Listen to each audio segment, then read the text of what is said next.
meeting of the Town of Montgomery Town Council for 2020. As you may see, we have a live stream going on right now. Acquisitions Marketing is providing this service, and we are looking forward to having, at least for the month of January, the planning board, town boards, and the IDA boards live streamed for the month of January. We're going to consider a bunch of different packages and opportunities for us to do this in a cost-efficient way. We are looking into that right now. Just want to thank Acquisitions for making themselves available on short notice and working while we negotiate certain terms and trusting us to do that. I don't know where Billy is, but we thank you and Acquisitions for allowing us to do this while we figure out exactly how we're going to go moving forward in a sustainable way. Roll call. Looks like everybody's in attendance. Welcome Councilwoman Kristen Brown. Tara Clerk, Tara Stickles, our clerk. Our Deputy Supervisor, soon to be not appointed yet, Ron Feller. Councilwoman Cindy Voss and Councilwoman Sherry Miller. Thank you for attending. We have actually a motion to amend the agenda. The last posted agenda is much different than the one that you will see printed out in the back. So I'm just going to read through those changes. A is Town of Montgomery. Well, that's not changed. The first change is D, where that has now become resolution creating town bookkeeper position. E is budget transfer for deputy supervisor position. F is budget transfer deputy registrar of vital statistics position. G is authorization of certain town personnel to attend Association of Towns conference. And H is the reorganization meeting itself. I've been advised by council to ask for a motion to adopt the agenda, to amend the agenda. Moved by Councilwoman Brown, seconded by Councilwoman Voss. All in favor? Aye. Any opposed?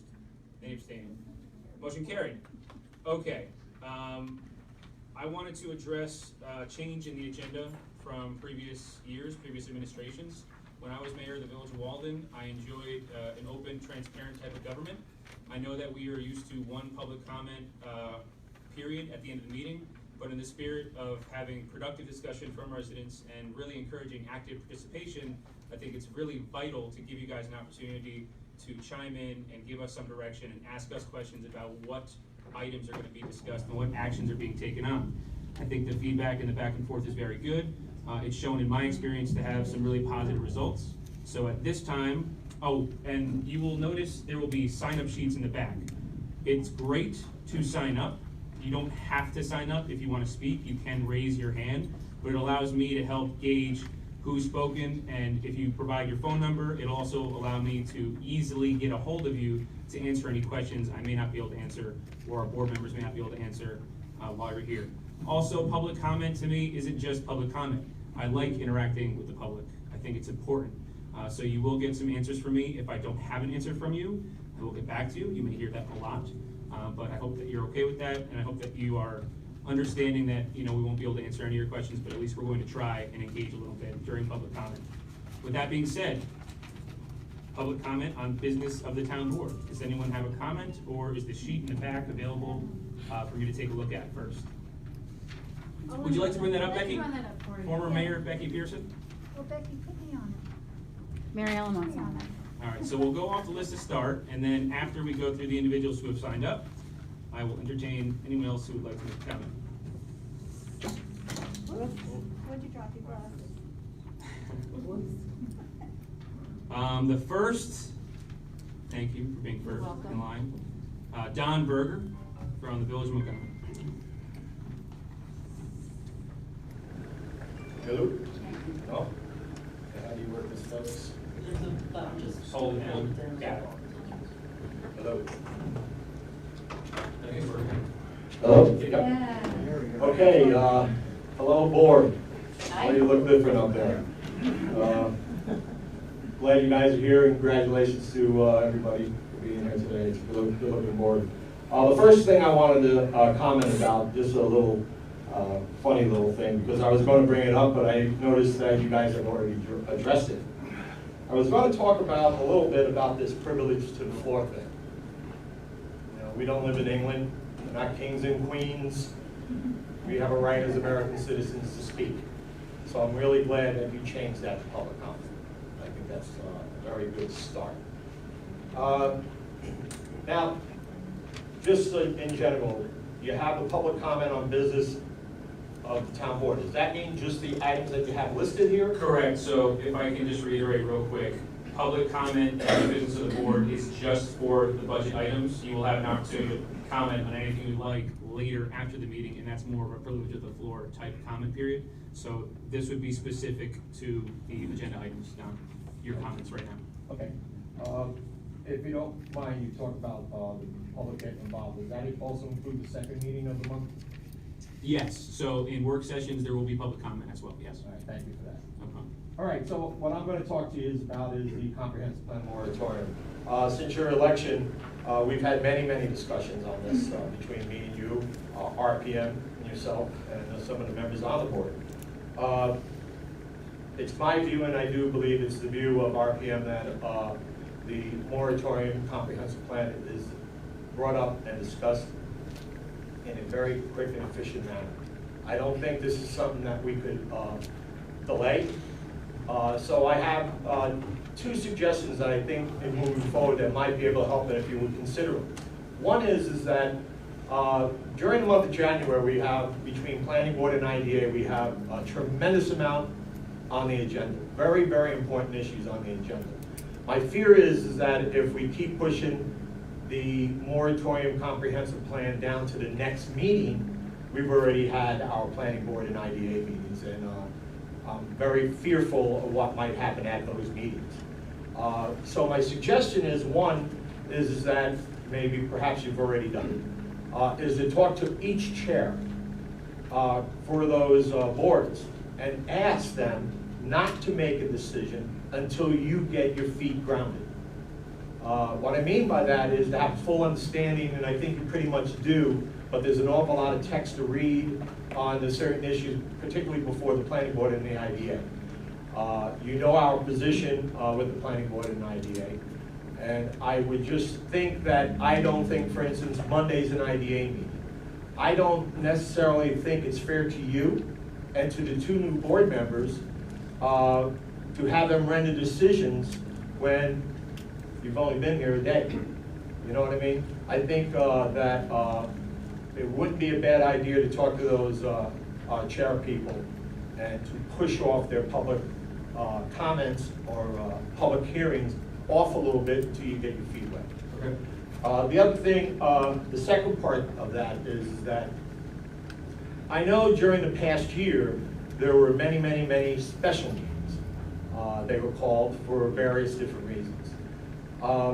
My suggestion to you on that is that perhaps you could have your first special meeting prior to the first planning board meeting, which is, I believe, is on the 13th. So you could actually start the process of perhaps forming your committee to the comprehensive plan. I don't know, maybe you can do that. Or more important to me is the speak of the moratorium, and you just have that special meeting for that issue, and that's it. I would think that we've been screaming for a moratorium for about 6 or 7 months now here.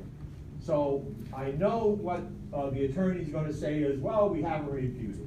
Well, you should have reviewed it because you know what we've been asking for. So this should be at the tip of your tongue. You should know, or you should be getting proper advice for a proper moratorium to be put installed.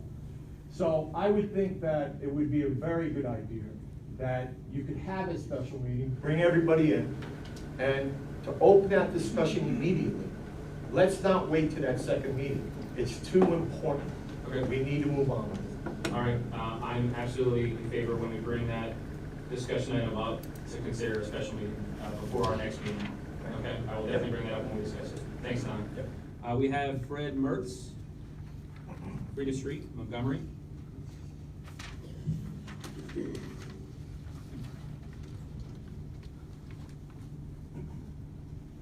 nice to see new faces up there, and looking forward to seeing what happens. A while back, I was asked about a vision of what I saw Montgomery being, and so I put it to words. I'm going to share it. So each village in the town of Montgomery has its own character. I think there is This is based on the types of businesses there as well as the people who live there. This is the heritage of the town and the villages that draw people to live here. To be able to raise a family here, not just their children, but generations yet to come. This is a value that cannot have a price tag on it, nor should it ever. I like living in a quiet area, secluded from the world, so to speak, but yet close enough to step foot into that world when needed. It is like living in a movie village where local shops occupy the streets. A friendly wave of a hand or a hi, how are you doing, greeting can be made. Yet it is a dream world, so to speak, but yet it is here. There is a sense of belonging and a desire to want to belong. By not having a plan to allow the outside world to enter, encroachment occurs. Chaos replaces the joy and the peace. The comprehensive plan, along with zoning laws, reach out to the outside world and say, sure, come closer, but let's leave the families here safe and secure. There are areas in the town designed for this. The heritage of the town and villages being eroded away, and those areas are overrun, but the come on in sign is flashing more often than the lights on the stop school bus. Smart growth allows prosperity as well as a sense of belonging. It also respects the people who live here. This is what I would like to see happen to the town and the villages of Montgomery. Thank you. Thank you, Fred. All right, Randy Green, and again, I just want to make sure that everyone knows for this public comment period, it's gonna be, if you can, specific questions and comments about the discussion items, and then privilege of the floor type comments will be at the end towards general public comment. Go ahead, Randy. I'm gonna pass. I You're gonna pass wasn't them? clear on Okay. how this works. Sorry. Perfect, we're all gonna learn together. All right. Oh no, can't read this. We got, Number 4. Sherry, say hey, please. Sherry, okay. Sheree. Sheree, welcome. Thank you. Hi, good evening. I thank you all for having it as an open discussion. Welcome to the new members. Welcome and Happy New Year to the old and to my fellow residents. I'm speaking to you for some of the questions. I am definitely for a moratorium and a comprehensive plan, so you understand. I think that the town is being told and given a direction about where it needs to be gone and what is best for it by outside entities that perhaps may have the best interest at heart. But if you were what somebody dictated to you, you may not be in those seats right now, and I think that we can do far better than what we're being given. I'd like to challenge each one of these board members to not just see today and the immediate financial or apparent financial benefits of today, but to examine the lands that we have, industrial and business, and realize, the board especially, the consumption of that land being utilized by one industry, and we know that being warehouse and trucking, that is the majority. No good financial set for anybody in the dynamics of setting up their finances, puts all their eggs in one basket. I feel that Montgomery is doing that. I believe that the comprehensive plan definitely will help guide us as to locations where this kind of growth, we are an amazing place. We not only have the people that Mr. Mertz spoke of, and old and new, but we also have this bucolic, amazing location. And it's worth more than just trucking, so you understand. Yes, is it good for that? I firmly agree. I mean, why not put a hotel on a beautiful lake? But there comes a time when we need to evaluate our lands very carefully. And we need to understand that just to go out to somebody who wants to come in and take away land for one purpose that no longer serves our financial diversification, we're giving up our ability to be more. We're also yielding to other people's ideals of what we could be with this amazing, amazing location. Because of its location, we don't have to take this low-hanging fruit, and I call it low-hanging fruit because we are far more. I'd like to ask a question that should a moratorium. I happen to be directly affected, as most people who know me. I live on Lakeview, and there is a warehouse being placed across the street. I'm sure you're familiar if you've caught up with some of the business around here. The logistics and the location are harsh and wrong. They're not only wrong because it's 17K. We have no greenway into town. Nobody has yet to consider how is it that when people come in here, what is it we see? I'd like to see that both small and large warehouse within reason are considered in this moratorium and not just the large ones. I'd like that very much. I think it's important and critical. And that you all, I know many of you voted for the zone change to allow sailfish. I think that should not have been done. I understand that's not my position. I don't carry a responsibility, but I am a resident. And without a comprehensive plan in place so that you all truly, truly understand the directions of what the residents want. Some may never care, some may never speak, some may yell and scream. But a lot of people have spoken, and that's why a group called RPM obviously got started. But it's more than just RPM. There's an awful lot of residents out there that care about the town, its direction, and what its healthiness is. We can't have something like sailfish, which is part of the question being under the moratorium and the business at hand, dictate to us what kind of sewer system we need down near 747. We need to dictate that for ourselves. The residents do.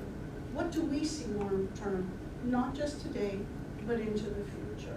So I'd like you to consider that, and I'd like you to take it to heart, which is what Mr. Berger is speaking of and other people.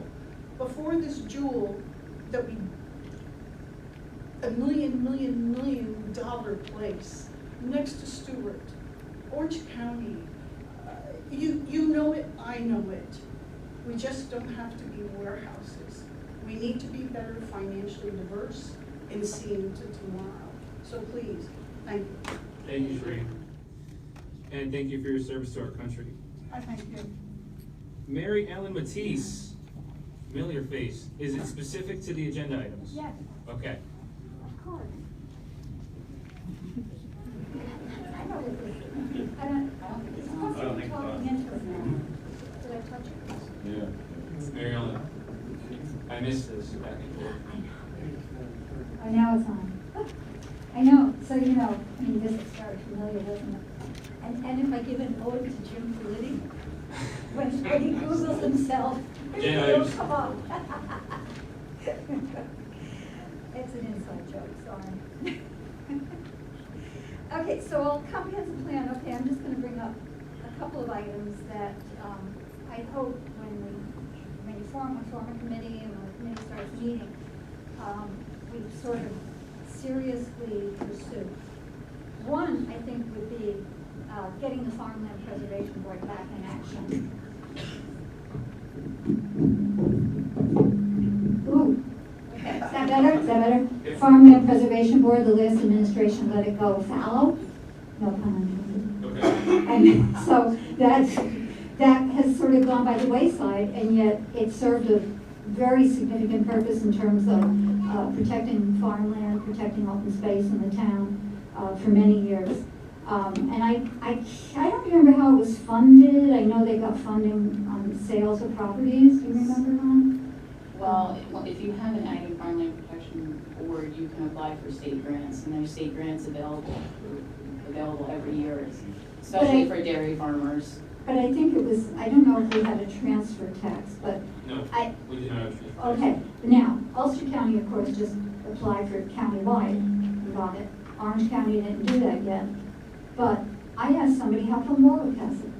They put it in place. They It got- was tough back then, but they're actually benefiting a lot of the farmers. But now someone told me, and I don't know if it was Mike in Adam's office, I'm not sure who told me, that they applied to the state for special permission to the legislature.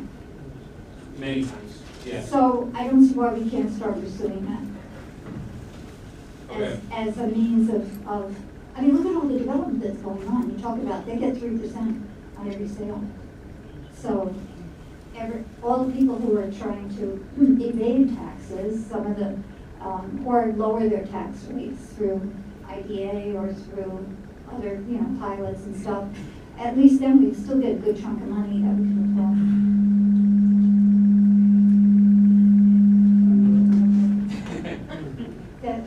apply to either parkland, historic preservation, and open space preservation or development rights. And the other one is conservation. Stand back a little bit. I am. Conservation easements. And there are a few. I know the Menendez Farm is a conservation easement on Oak Hill Road, and the Bruderhof has a conservation easement. I would like to see the town as part of the comprehensive plan too, if we're trying to protect open spaces. They have the Bruderhof has 2 more parcels of land. Why aren't those lands folded into a conservation easement or a new easement developed for the 2 other parcels? And also because they want to protect themselves with open space. That's part of their style of living. And it would help the town too. And any other developments that are coming along, especially ones that are tax exempt, like the one on Osiris Road, why not ask them to develop a conservation easement to protect that? This is to protect that space. So that's just a couple of thoughts going forward. I don't know if this.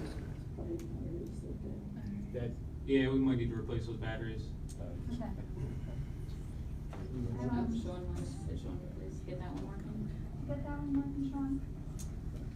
Let's Did you have anything else, Maria? one more item. Okay. Moving down to number C. C. C. Okay. Ambulance corps. Ambulance corps. I feel like at this point I have to make sure that I'm ambulatory so that if anything happens I could walk to St. Luke's. Really. But I just did a quick Google, and evidently New York State has an emergency services revolving loan fund. And as we move forward with working on the ambulance corps, and if funding is coming from the town, then really maybe their plan, their short-term plan, their long-term plan should be done more closely with the town and the town board members. And this revolving loan fund could be something that, as a long-term solution, would help us save a lot of money for apparatus, construction, rehabilitation of facilities. Some places are getting $500,000, $700,000, so there's a lot of money there. I'll look into that, thank you. Yeah, so I'm just throwing that out. That was just a quick Google. Thank you, Mary Ellen. Okay. Okay, that's the last of those who signed up. Is there anyone else who has a specific question on some of the agenda items? Karina Tipton, Montgomery. Maybe that'll behave itself. Probably not. There you go. Maybe it was an elevation. Hi, I'm Karina Tipton. This is the first town board meeting I've been truly excited to come to in a really long time. I just wanted to let you all know that. I wanted to speak about item B, which is the comprehensive plan and moratorium discussion. And I wanted to ask you to proceed as quickly as possible. I understand there are a lot of deliberative conversations you need to have. You have to do a lot of research. But I'm a project manager at work, and I have to back out on timeframes. And so I don't even know what I'm talking about. And this is the timeframe that I backed out for you guys. So please consider this. Right now, just to set the stage, there's a lot of hearings currently in front of the planning board, scheduled in front of the planning board, scheduled in front of the IDA. Business is moving very quickly in front of those 2 boards, as well as our other boards that we have in Montgomery. A moratorium, if we do it the way it was done in the past, I think it was early 2000s, that's going to require a local law, which has a built-in time frame, a requirement for public hearings and notification process. That's a long period of time. A comprehensive plan, if we're going to do it the right way, the transparent way, that's going to protect the town, do it ironclad, make sure that nobody can complain that their interests were not adequately considered in the comprehensive plan as it's redone. That's going to require an extensive public engagement process. These are long time frames, right? So we have to get it started now. I'm excited that it's on this agenda. It hasn't been on an agenda in months, ever. I'm not sure if I've ever seen it written on a piece of paper with a town seal on it. But it's truly important that we do this quickly, because right now, I mean, we've seen the scathing report on IDAs from James Kubis's office that I don't like to see Montgomery as one of 2 case studies for how bad things are. And that was what that report had in it. And that's about our IDA, who is currently holding more hearings, more deliberative actions, awarding more funds as we speak this month. Our town planning board is proceeding without appropriate zoning codes. They don't have the tools they need to protect the residents. the planning board and the IDA's actions are leaving us vulnerable to lawsuits. They're leaving us vulnerable to state deliberative action against the town. The town board needs to step up quickly as possible to protect the town, because the IDA and the planning board are unable to do so with the tools that they have.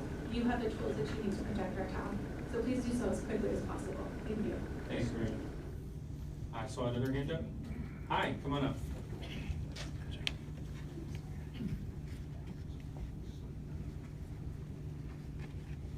And while I was presumptive and know Karina and know you, but for the record, could you please state your name and where you're from? They all know who I am. Say it for the people at home. For those live streaming, they may not know you. They may want to get to know you. I'm not so sure about that. My name is Barbara Lerner. I own the property on the corner of 747 and 17K.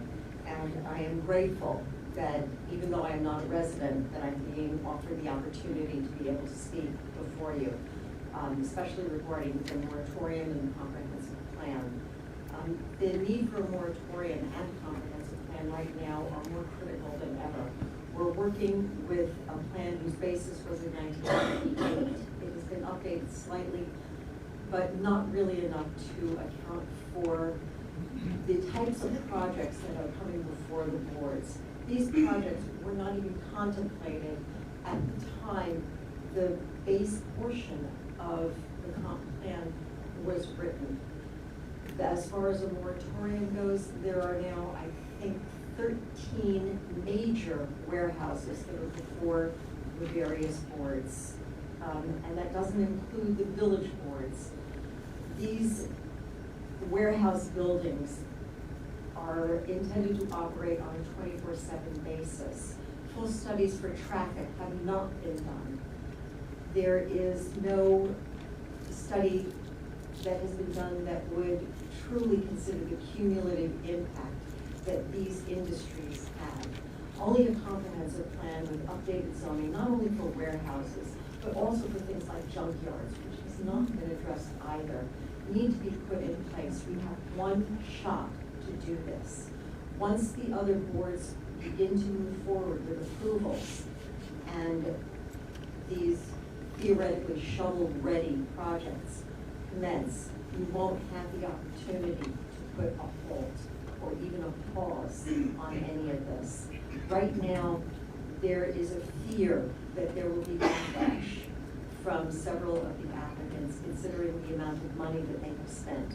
However, that money spent, the money invested, whether it's legal or engineering or public relations, any part of that has been done for the application process and not specifically for the project. They would have had to do this anyway. If the project was turned down, that money still would have been spent. There's no reason not to press pause for fear of a lawsuit. Not a single one of these other projects has been done. As you also well know, I have served the town board, the planning board, and the IDA with an Article 78 for zoning. The zoning law in 2010 is very specific on which parcels are included in the IB zone and not I2. Until you redefine what is going to be in each of these zones, it's imperative that you not move forward. Thank you. Thank you, Barbara. Anyone else before we move on? Get some business done. Up? Yeah, sir. Come on up. Oh, Mr. Joe Keith, No, I don't want to. our esteemed chairman of the Town Ethics Board. No, that's not why I'm here. Joe Keenan, resident of the town. I just, two things real quick. The quick thing is, thank you very much for I'm in the fire service and putting our ambulance brethren on the agenda and try to help them out. So I spoke with them a few times, and I don't know a lot about EMS service, fire service, but hopefully come to some good resolution and some good ideas for the town for the success of the ambulance for the future. Thanks. I just want to talk about the comprehensive plan and kind of just piggyback some things other people said. If we don't take a pause now, somehow, and I'll just say mega warehouses, I'm gonna say who or whatever, you can use your imagination. They get built, you can't go back and say, oh, we shoulda, woulda, coulda. It's too late, it's done, it's there. One mega warehouse of 17K is like 22 acres, just a building. 22 acres, it's just a building. The other one, it's gotta be close to 25. So, and maybe you can't envision 25 acres. It's kind of hard to walk 25 acres. It takes a long time. You get tired walking through the woods. But if you took that big warehouse and you set it in the village of Montgomery, over top of the village, or the village of Walden, that is mega. Okay. So I want to thank you too for putting that on here. That was one of your campaign things, and you're keeping your word, and that's a good thing. And so hopefully some good ones. Thanks, Joe. All right, ready to move on to our no old business, and go on to new business. The first thing I wanted to bring up is establishing a Town of Montgomery Citizen of the Month. Basically, this will be a motion to establish the Town of Montgomery Citizen of the Month. This honor will be presented each month to a resident of the Town of Montgomery that has shown outstanding dedication and service to our community. Any resident of the Town of Montgomery can recommend to the Town Board a deserving honoree to be considered. Please email all potential honorees to the attention of Supervisor Brian Marr, myself, and you'll be able to do that by mail, directly to Town Hall, or by emailing me at bmar@townofmontgomery.com. Does anyone on the board have any questions about that? It's pretty straightforward, feel-good thing for our community. Something I'd like to do, if we can identify a budget line, I'd like to actually present them with something tangible as they're honored each month. This would be for an individual, and again, Town of Montgomery resident, any resident could bring it to the board, and Ron and I will develop a process to get it to you guys to determine who it is we'd be honoring each month. Would anyone like to make a motion to establish the Town of Montgomery Citizen of the Month Award? Motion made by Cindy, seconded by Councilman Feller. Any discussion? All in favor? Aye. Any opposed? Any abstaining? Motion carried. Okay, our next item, item B, comprehensive plan and moratorium discussion. It was very, very important to me as someone who campaigned and has been someone who's all about being for his word. I wanted this on the agenda at our reorg meeting. Not because we're gonna solve this issue tonight. I think we all know that's not realistic, but because it was never put on the agenda when a massive amount of residents in the Town of Montgomery, a cross-section of village residents, town residents of all parties, all walks of life, wanted it discussed, just discussed. I thought it was important to make a statement to put it on the agenda today, because we really need to have a comprehensive discussion on the moratorium, and it needs to be, in my opinion, put hand in hand with putting a comprehensive plan together for the Town of Montgomery. I think both are connected. I think if you look at other communities, they've at least discussed, and many have put in place a potential development moratorium. Some are specific, some are a little more all-encompassing. Kristen and I actually researched a few that were really kind of resounding. I think one actually dissolved the planning board while they did it, and then recreated it. So there's a lot of different ways to do this. You can go extreme, you can be very specific. I believe there's a way you can do it that can also protect us in the best way we can from potential litigation. And there are certain things that will limit the type of moratorium that we can put in place. But it needs to have a discussion, it's owed a discussion. And I actually appreciate the comment from Mr. Berger. And although a special meeting specific to this issue would be very advantageous, I also want to respect everyone's schedules. I mean, I would do it in a heartbeat. I would consider doing it. But before we even get to putting a special meeting together, I really want to know each board member's thoughts on both the comprehensive plan, moving forward on accepting a couple more letters of interest over the next few weeks, and by the end of the month, really being prepared to form a committee and get somewhere in terms of a discussion and potential action on moratorium, whether we go one way or the other. I would love to get the feedback of all the board members on this very important issue. Starting with Sherry. Oh, I definitely think that it needs to be discussed. This is somebody here. And, we have to move forward with making, a board and seeing who we're gonna go with to advise us through this comprehensive company. Thanks, Sharon. I have a couple questions. We did interview 2 companies. Yes. Are we looking to go back out and interview more? Are we gonna put it out as an RFP, or we're gonna make a decision based on what we've already reviewed? We probably have that information, we're here. So great question, and I'll let Kristen, anyone else who has a comment on that, speak. I was there for that presentation. I know not everyone who's sitting here was there. I have also received another firm has also sent in a packet to Town Hall to my attention to interview. When we put the RFP out, only the Pope firm and Alan Zeidman put in, a presentation. I think the firm was really, neck and shoulders above in that presentation. But since we have another large firm, the LaBerge Group, actually sending us an application, I think it would be advantageous to us to have them interview again, and also to give them some competition, the other firm, to see how they can compete against each other and give us the best bang for our buck, best deal, especially when it comes to a couple points that were made specific to getting a canvas of the community and really have that be a focus. I wanna definitely see if we can get these 2 firms to compete. So I don't think we would need to put another RFP out. Oh, I was gonna ask Will that exact question. Do we need to put out another RFP? No, under the town's procurement policy and under general municipal law, this is a professional service. So the planning firm, much like an accounting firm or an engineering firm or a law firm, it's a professional service. So while it's advantageous at times to have an RFP sent out, some of the issues raised by the folks here this evening and the concerns of the board for the need to move this quickly, because it's a professional service, we do not need to legally have another RFP. I would, in saying all of that, invite those 2 firms to interview at our January meeting.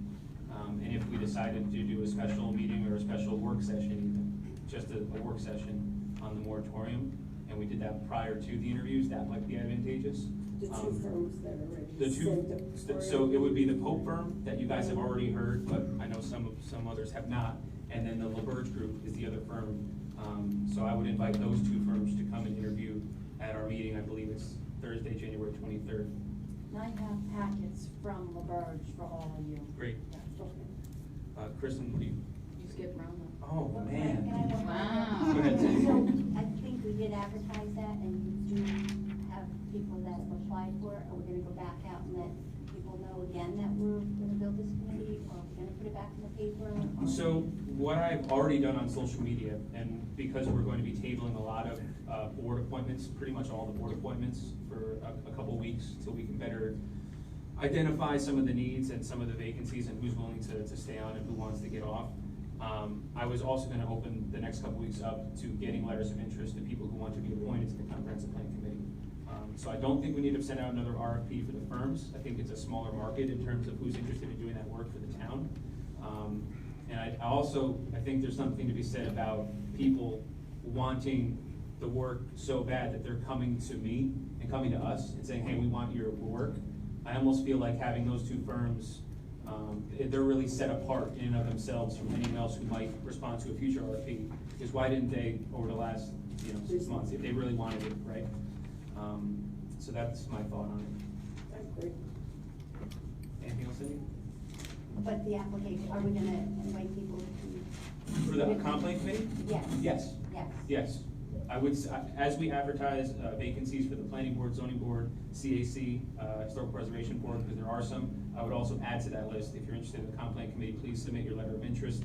And I'll get to it soon, but I had a deadline of January 17th, which is the Friday before our next board meeting, so that we can actually have some recommendations for appointment for the meeting on the 23rd. So my goal, just me, supervisor, 1 vote, would be to get all the letters of interest done by the 17th, to be able to appoint a comp plan committee, potentially recommend for appointment on the 23rd, and also interview the firm that would work with that comp plan committee on the 23rd, and move on it, so that by the end of this month, we have our comp plan committee and our firm selected, and we already know we have $100,000 budgeted.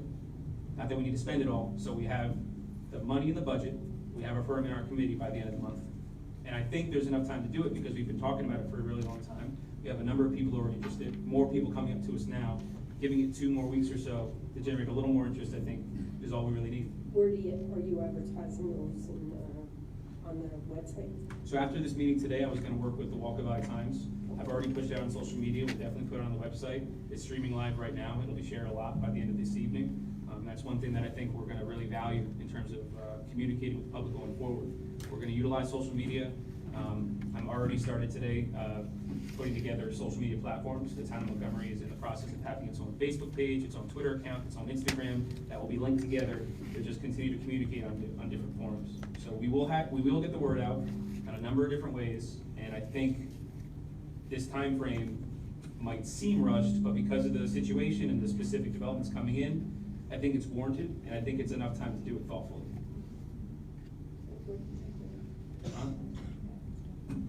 I'm gonna go in a little different direction, I think.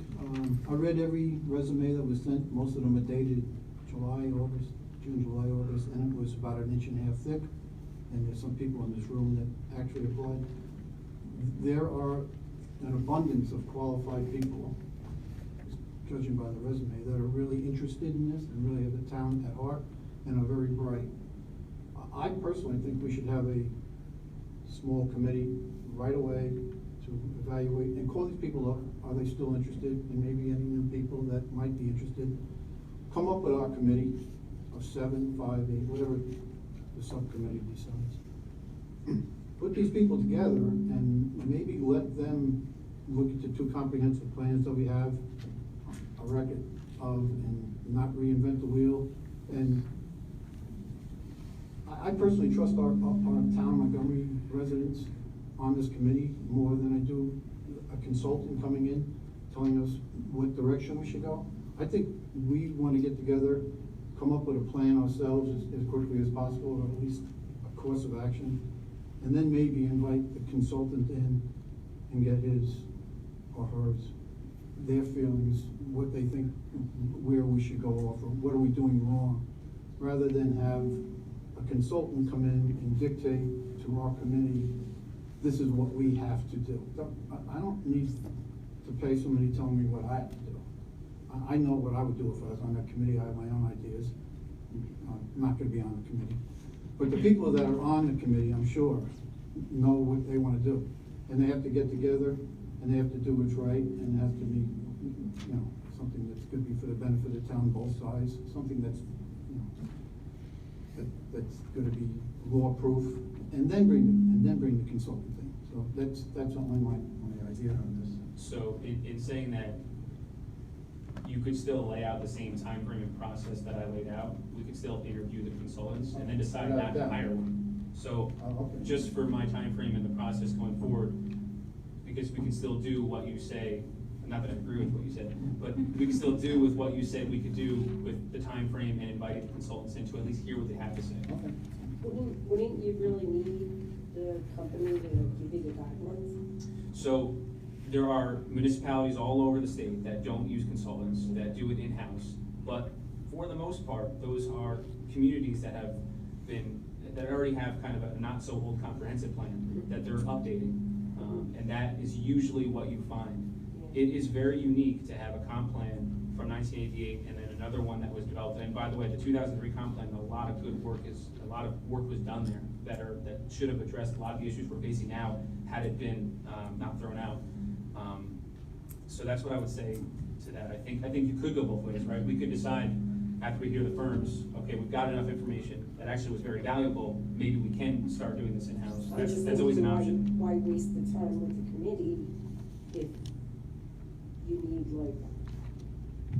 somebody that knows what they're doing to guide you in the right direction, I think Sometimes there's. it's good to have that facilitator to move I can see both ways. Sometimes it's good to have the facilitator to move that conversation in a productive direction, but sometimes the facilitator costs a lot of money and you're just racking up the bills. So I guess I can see it both ways. Yeah, there's 2 people that are interested that I know personally that are attorneys. I mean, I think having them they're gonna be doing what's best for the town and for the committee. and not lead us into an area that's going to be subjected to.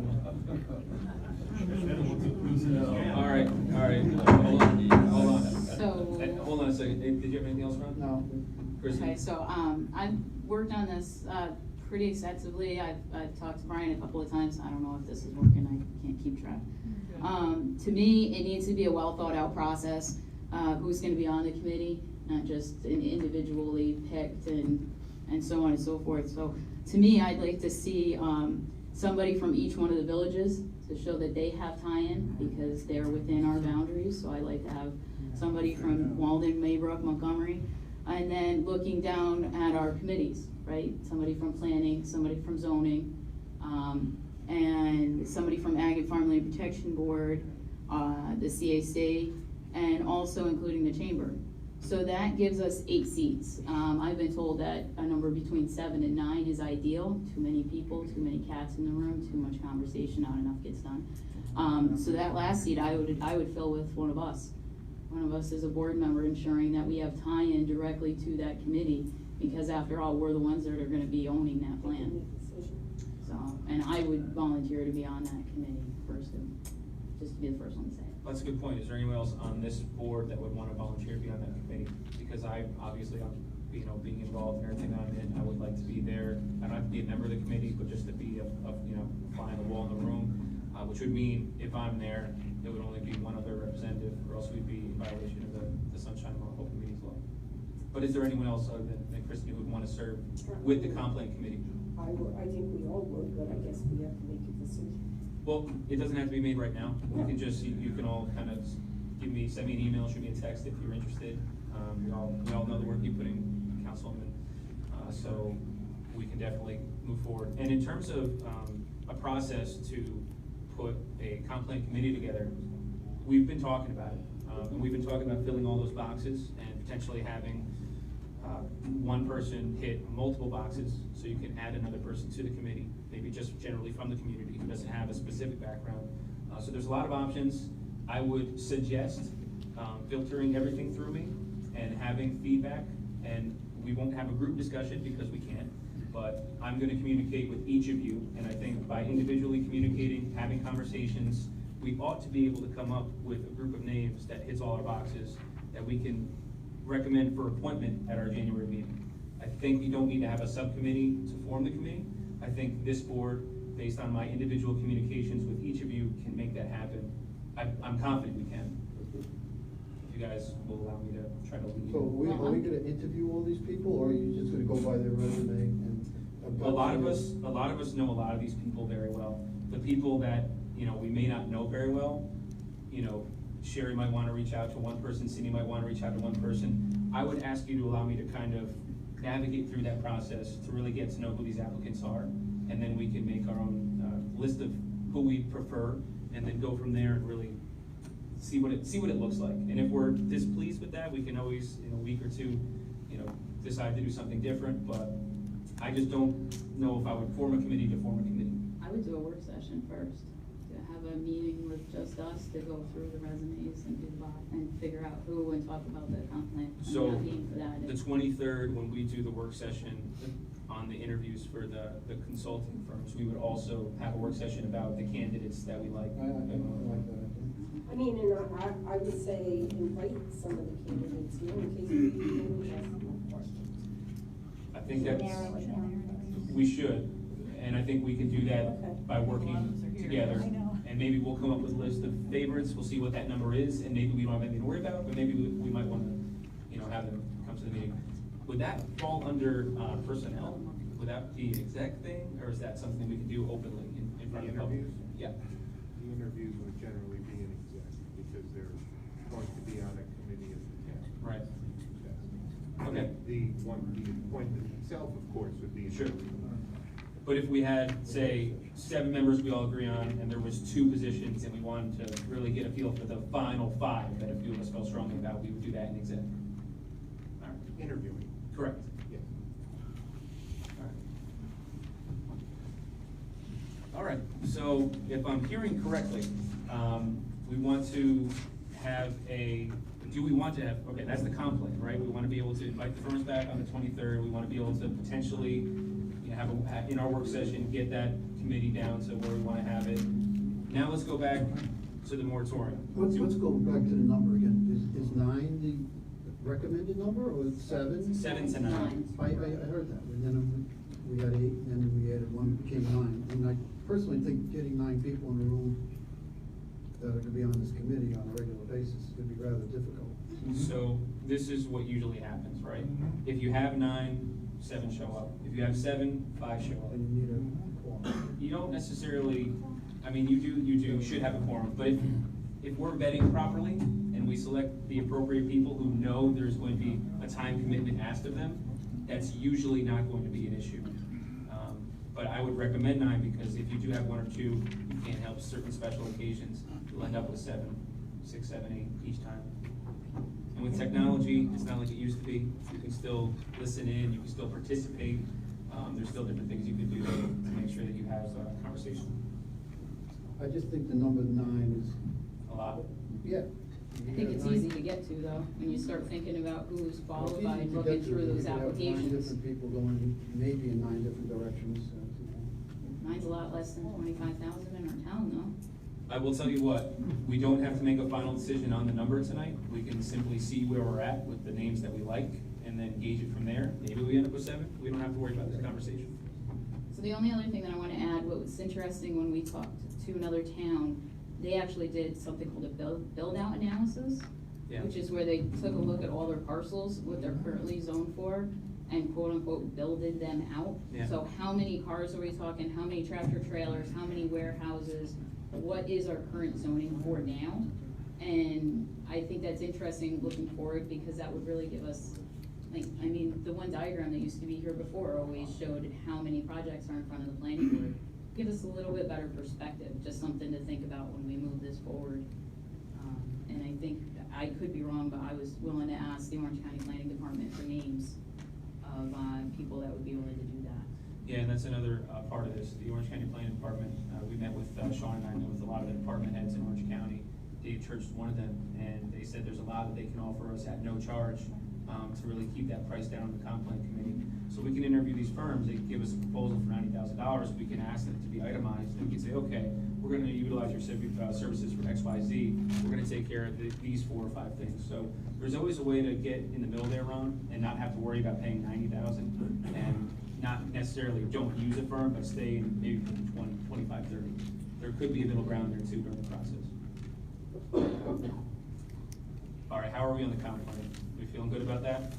All right, let's go back to the moratorium. Do we want to entertain a specific special meeting before the 23rd to have a conversation and a lot more kind of direction that we give to our attorney in terms of the types of development moratoriums that are out there, comparing it to other communities, yes, in Hudson Valley and in Orange County, but also maybe dig deeper throughout the nation, throughout the country to figure out what's more comparable to the town of Montgomery, including having 3 villages and certain issues we're facing in terms of development. There's a couple communities in the Pennsylvania area that share a lot of our same characteristics. I think it's worth it. I'd be interested in entertaining a special work session just on the moratorium discussion. And I think if we're keeping to this time frame, I don't think it's rushed, because although a lot of us have done a lot of preparation, a lot of work, a lot of residents have come to me with some amazing work that they've done on research. And we could have a really productive work session just on that one item alone. And I mean, we could do it, just throwing a date out there. If we're looking at January, Chris and I will be away on the 16th, so we would probably have to do it, IDA meetings on the 14th. It would be tough. I don't know when we would schedule it, to be honest with you, unless we did it next Thursday, which is not gonna be enough time. Why not? Go ahead. 13th? I mean, the 13th is an idea, but we could do it after that. Yeah, but is there a planning board or zoning board? Oh, yes, planning board meeting. That's the thing, we might not have time this month. What about the 9th? The 9th, How about the 14th? Leadership day. that won't work. The 14th is an IDA meeting at 6. We could follow the, well, that's the special, no, it's not a special No. meeting. Mondays, this room is usually either planning board or zoning board. Tuesday and Wednesday, court is going on downstairs. Yeah, it's a mess. That's fine, that's for Linda. Or is that Well, if it's a work session, if I may, Yeah. if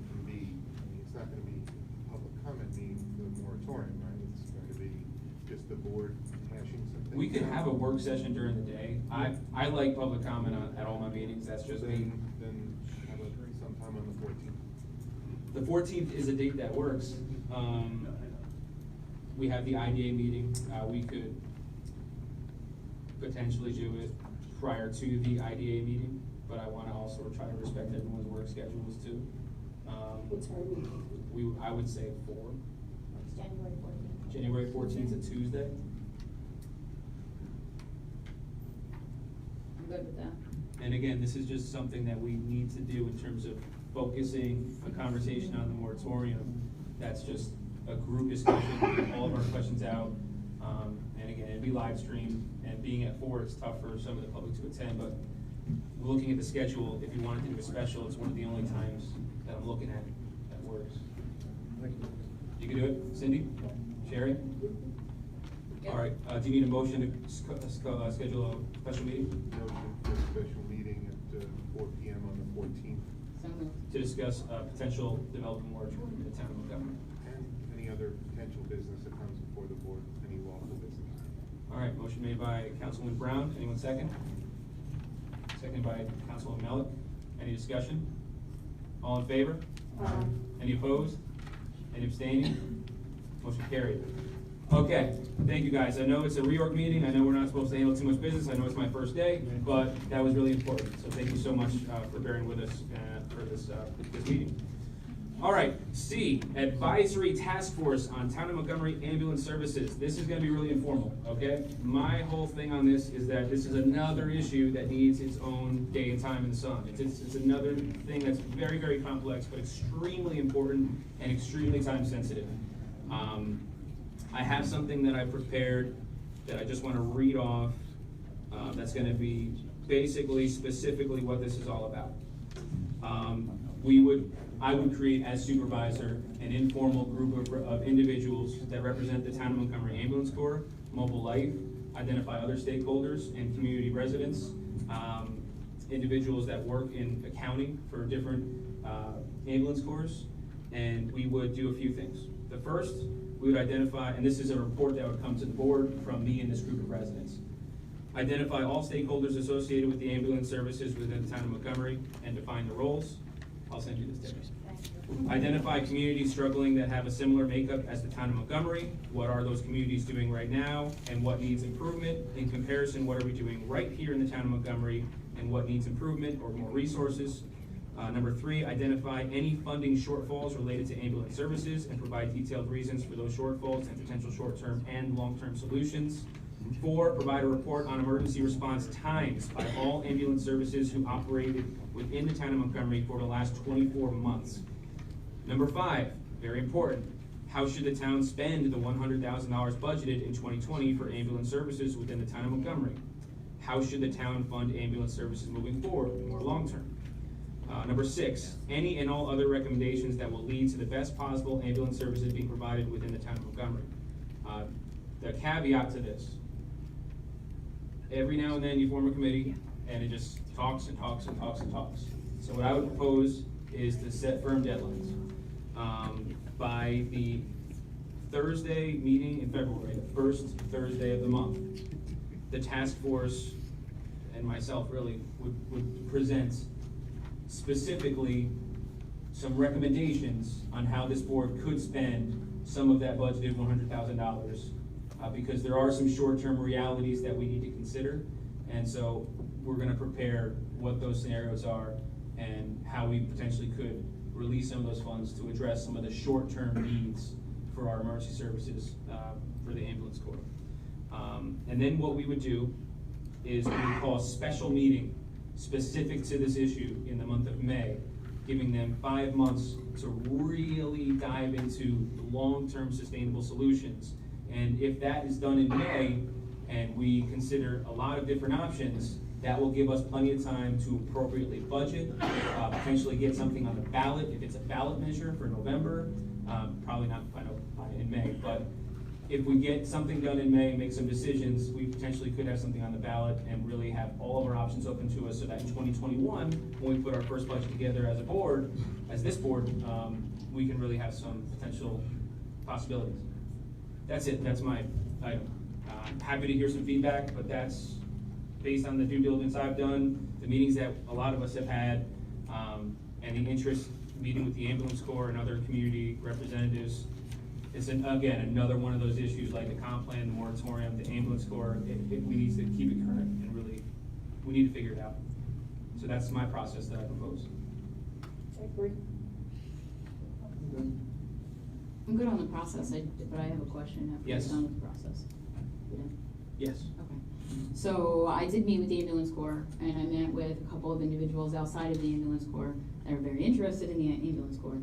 And my question is, I see one of the Charette brothers in the back, and I don't mean to call you out, but, I'm just wondering what is the status of your attorney working with the town attorney to get the paperwork done that needs to be done for when we finally decide how to spend the money in our budget? Yep.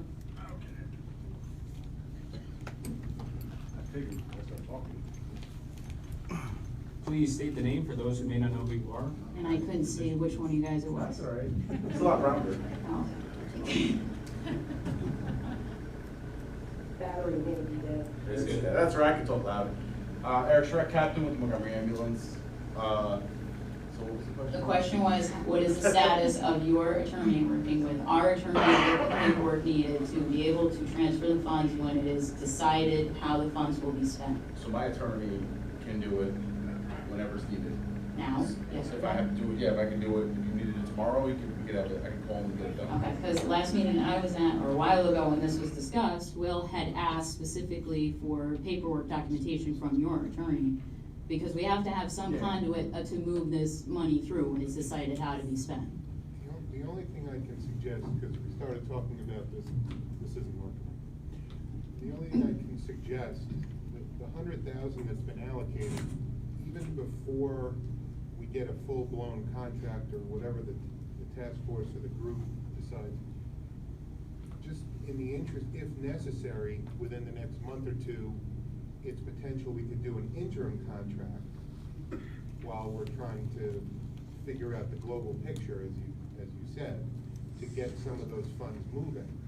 But I still need, and we could do that quickly, based on, what direction I get from the board, but I do, if you could ask them to call me.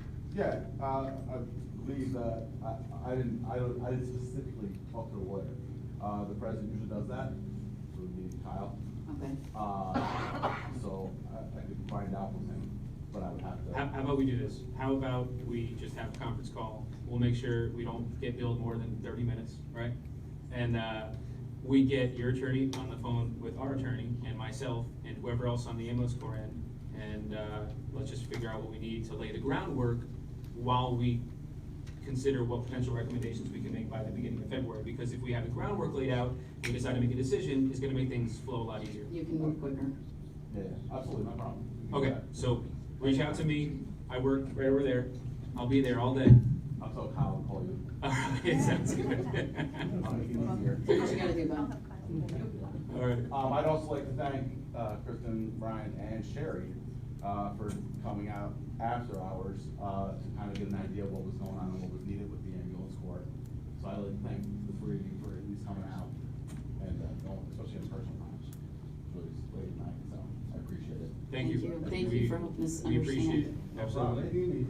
I just would like to ask Mike McNamee to come up real quick. Mike is someone who's going to be working on this task force with me, and he's an individual who is a lifelong resident, a homeowner in the town of Montgomery. He's worked as an EMT for the last 13 years. He's been part of the Walden Volunteer Fire Department, and he's also a former 6-year member of the Volunteer Ambulance Corps that we'll be discussing. He's not a member of the Ambulance Corps now, but just another member of our community who cares deeply about this issue. We'd love to hear your thoughts about this process. And thank you for agreeing to assist while you have some time to kill. Absolutely. So the first time I actually talked to Brian about this was back when I was assistant captain of the ambulance corps, probably about 12, 13 years ago. An issue that I know some people in the crowd remember was there was a billing issue. People with Medicare were getting bills because they were transported with paramedics aboard, and Montgomery ambulance at the time didn't bill. There was a whole series of things. Shortly after that, Brian was no longer mayor. I was no longer a member of the ambulance corps. I think The entire ambulance board has changed since then, correct, Eric? A whole bunch of issues. Earlier this year, probably 7, 8 months ago, actually, I reached out to all the supervisor candidates to talk about the issue a little bit. Brian was the only one that actually got back to me. Since then, I've met individually with everyone up there except Mrs. Voss, to talk a little bit about the issue and how this issue is much larger than the town of Montgomery in any way, shape, or form. The town of Montgomery Ambulance Corps in the last probably 3-4 years has literally risen from the ashes, provides a significantly better service than it did back then. And our neighbors in a couple of directions do things extremely well, and they're in a much better situation. And then some of our other neighbors would probably care less if you died on your living room floor. And that's what we want to make sure the town of Montgomery doesn't do.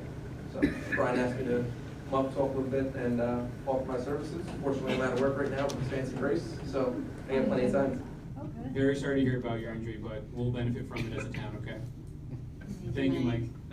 And I asked Mike to stand up, and I wanted him to say a few words, because I just wanted to highlight how you absolutely, as a resident, can and should play a vital role in our government.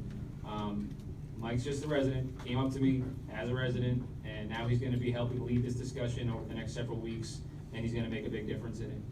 So that's just, again, my further encouragement for not just talking about, open government, transparency, and residents get involved, but like, let's put it to work, let's do it. Thanks, Mike, appreciate it. Okay, the next one, resolution creating town bookkeeper position. As you all know, or maybe not all of you, but those up here know, our director of finance resigned. Our finance department has some hardworking employees in there, but because I'll be split in a couple of different directions, we thought it would be responsible of us to have a temporary part-time hire. Bernard Bowen worked with me in the village of Walden. He served as a trustee and was the liaison to our treasury department, our finance department. He also has a background in banking that I'll let him speak a little bit to. I trust him, and he is someone who works extremely well with people. So he will be able to identify our issues, do a little bit of a forensic accounting of the town, and work with all of our auditors and all of our consultants, and really in a team atmosphere and a team mentality, get this done and allow me to do a job more comprehensive to the town, while I know that and I trust that he's focusing on the finance department. This potentially is something I'm looking at in the 3 to 6 month range. My long-term goal for the finance department, if it's possible, is to have it run with just 2 employees and not have to even hire a third if we don't need to. Again, not married to that idea. I'm looking forward to getting to the advice, but really getting a feel for it myself. I believe I am the CFO of the town. It's my responsibility, and I'm not afraid of that. So I think this could be a temporary solution to our problem in terms of manpower and identifying what holes we need to fill. Payroll, a lot of other important things that come to the finance department. And Bernard, just would love to have you come up and say a few words and introduce yourself to our town-wide community. Get up there. Go ahead. Yeah, Remember those days, right? Becky's in the back, right? Yep. Yeah, there you go. Thank you, guys. I'm Bernard Bowen. I've been a resident here in the village for the last 17 years. Retired banker. Did bank investigations as an assistant vice president for over 35 years. And went on to doing some things here in the village, helping people stay in their homes. I represented them in court, doing mortgage modifications as a director. And I've also traveled around the country doing money laundering investigations. So I do know a little bit about finance. I am very happy and welcome to be part of this team and do whatever I can do to bring my services to the community and help out as much as I can. So I appreciate the opportunity. Looking forward to the challenge. Today was a great day. We got a lot of things achieved already and certain things in place. And I think procedures and guidelines is going to be helpful. So please ask if I can help. I'm going to do it. Okay? Good job. Hey, Bernard. Does the board, Bernard, hold on a second. I'm glad you were just a public. Does the board have any questions about this potential creating the position? No, welcome. I have one. Go ahead. Do you know how to grow a money tree? Spaghetti tricks. I met with Bernard today for an hour or so. I had met with him on the transition team with Kristen. We were on the same page on a lot of things. I have a MBA and I was a finance officer at Con Ed, and we were right on the same page on where we have to go, what we have to do, what we have to establish. I mean, it was really maybe two old timers. But the town lacks in a lot of personnel managers and financial management as far as cross-training, as far as succession planning, who they report to, position guides, results requires, all that stuff. And Bernard was right there with me. So we are gonna try to hit every department head together, develop something for Brian to look at, and hopefully go in the right direction. It's been a pleasure meeting you. Thank you. Thank you, Bernard. All right. We're excited about Bernard joining the team, and also, we're excited to have our department head meetings come back. We're gonna do them every week, until we feel like we need to do them every week, maybe bi-weekly, but for every single week, starting next Tuesday, we're gonna continue to have department head meetings, really communicate and start setting some standards. We had to switch to Tuesday. I'll let you know. I'll let you know last, right? So without any other conversation, this will not need a budget transfer. We thought it would, but actually the line in the budget is for everybody in the finance department. It's not specific to each position. So I think $82,000 a year we budgeted for Cheryl. We obviously aren't gonna spend anywhere near that. So this will not need a budget transfer at all. We just need to make a motion to create the position of town bookkeeper. And Part-time. part-time town bookkeeper, and the part-time salary would be $30 an hour, and it's not to exceed, I believe, $10.80 for the year. And part-timers, I believe, do not get overtime, so it's $30 an hour, and it can be done in a short period of time, and they just don't go over a certain hourly rate. It depends on the number of hours worked in a row, whether they get over. Even for part-timers? Yeah. Okay. Well, over 40, right? Right. Yeah, 40 hours in a week. Okay. It's still bad. I mean, one could be a part-timer and work the entire 1,080 hours in the first half of the year. But based on the weekly, you can get overtime as a part-timer? Yeah. Over Okay. 40. Over 40? Yeah. All right. I'll make that motion. Second. Any discussion? If it went full-time, then you have to hire up. Yes. Correct, It has so- to stay part-time. So this has to stay part-time. If it went full-time, it would become competitive. As supervisor, I'm allowed one non-competitive position, which is going to be our clerk to the supervisor. And the part-time bookkeeper allows us to not have it be competitive and allows us to create a position for Bernard. Any other discussion? No. All in favor? Aye. Any opposed? Any abstaining? Motion carried. Congratulations, Bernard. Okay, sorry. That was to create the position of bookkeeper, right? Correct. Now you gotta do a motion to appoint It's Bernard. in the reorg. It's in the reorg. Yep. And the salary level's in the reorg as well. That was just creating, you're correct, that's just creating. Oh, I wasn't sure, that's why I put the number. No, in it's, there. we put it in the reorg. Okay, great. All right, so next E, budget transfer for deputy supervisor position. Traditionally, this has been an unpaid, no stipend involved.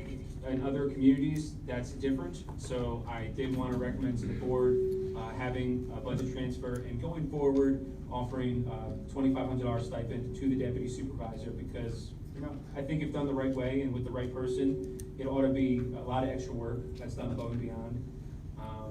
So it's not specific to Ron at all. I think this is a good practice for us going forward and a nice incentive, and a show appreciation for the work that's gonna get done. Nobody has any other feedback. I would like to have someone entertain a motion, to transfer $2,500 for the purpose of deputy supervisor stipend from A 1225.0100 to A 1010.0100.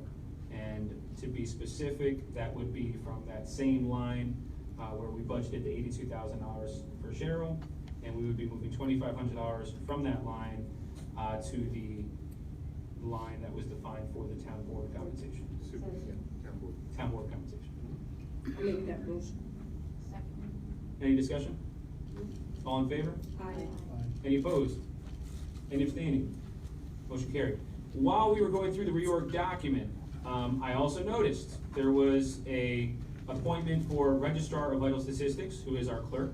That is a paid stipend of $3,500. And there was also an appointment for a Deputy Registrar of Vital Statistics, which is an employee who works in the clerk's office, and that is also a non-paid position. So I felt really bad about potentially putting money into an elected position, a deputy supervisor, and a stipend, and then not also allocating a small stipend for the Deputy Registrar of Vital Statistics, who puts in a lot of work, and that's another thing that just can't be cross-trained. It's only those two individuals. Someone tears out, this person assumes those responsibilities. So I would like to move $1,500, again, from that line to create a stipend for our individual we'll be appointing as Deputy Registrar of Vital Statistics in the clerk's office.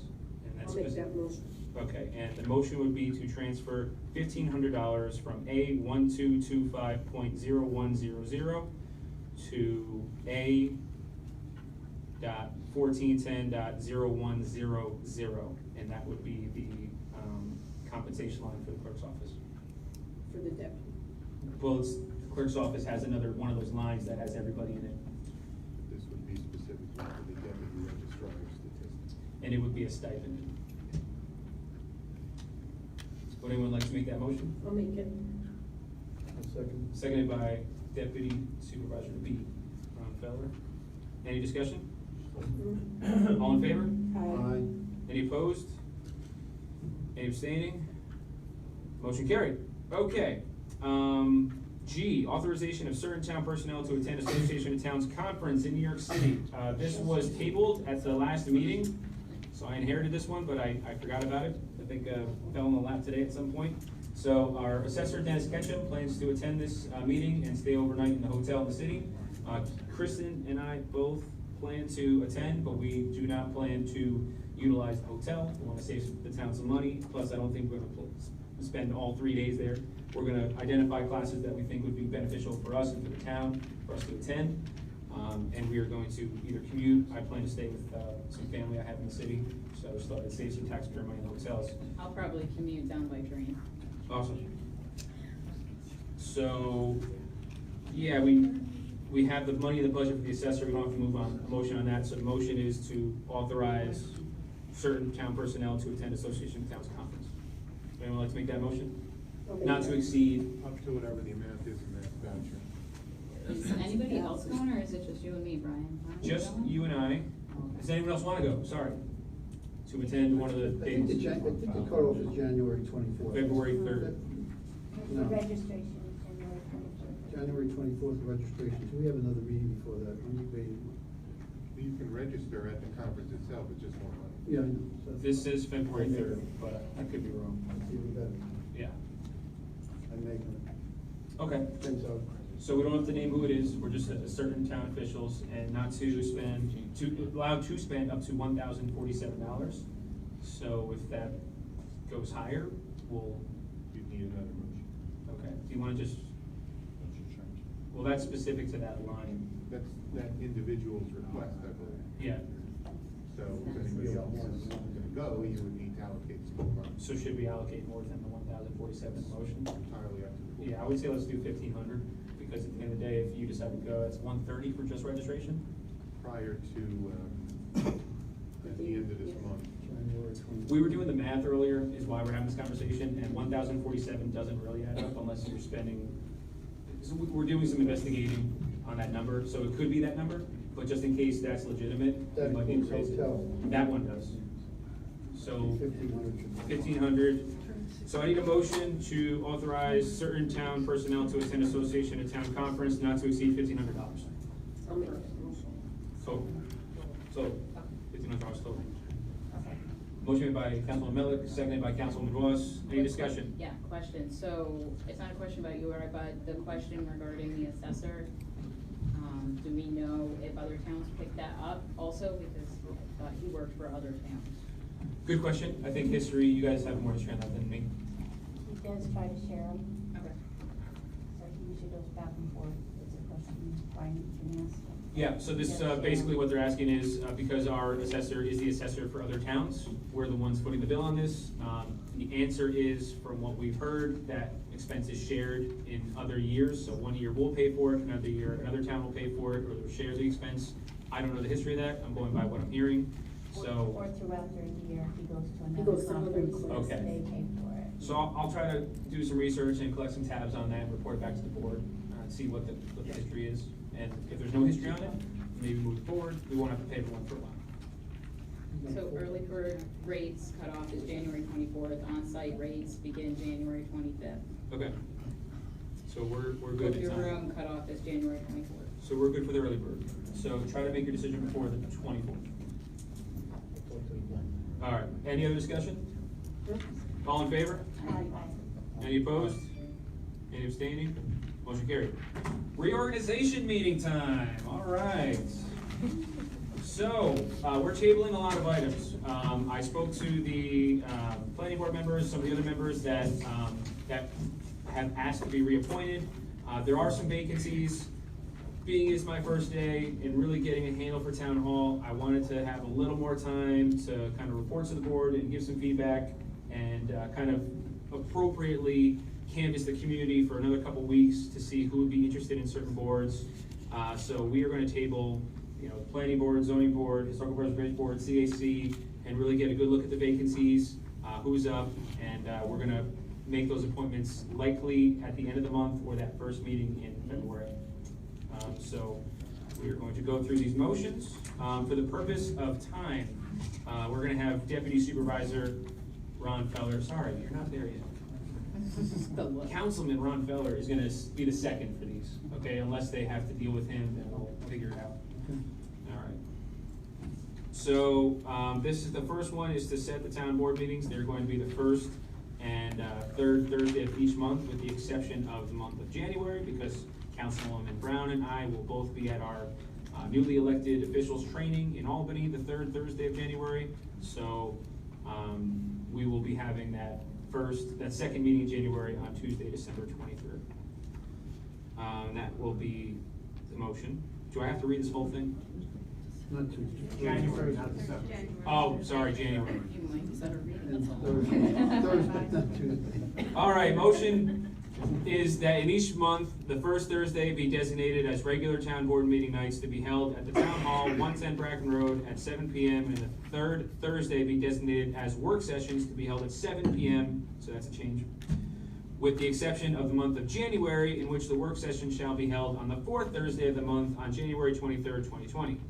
The second Thursday of each month will be reserved for an optional regular town board work session meeting at the election of the town board, with such meetings to be announced via posting to the town's website. All in favor? I second. We already established that. Oh. It's been a while. Any abstaining? Okay, motion passed. This is gonna take too long. All right. The Town of Montgomery board, this one's getting tabled. This is for the auditors for 2020. We're also tabling our appointment of our accounting consultants. Mr. Supervisor? Yes. Might I think we talked about perhaps making one motion to table all of the items that there are no names filled in? Okay, we're gonna make a motion to table the following items. The appointment of the audit for 2020, the appointment of our accounting consultants for general town finance matters, the appointment for, Page 4. yes, Bottom page 4. thank you.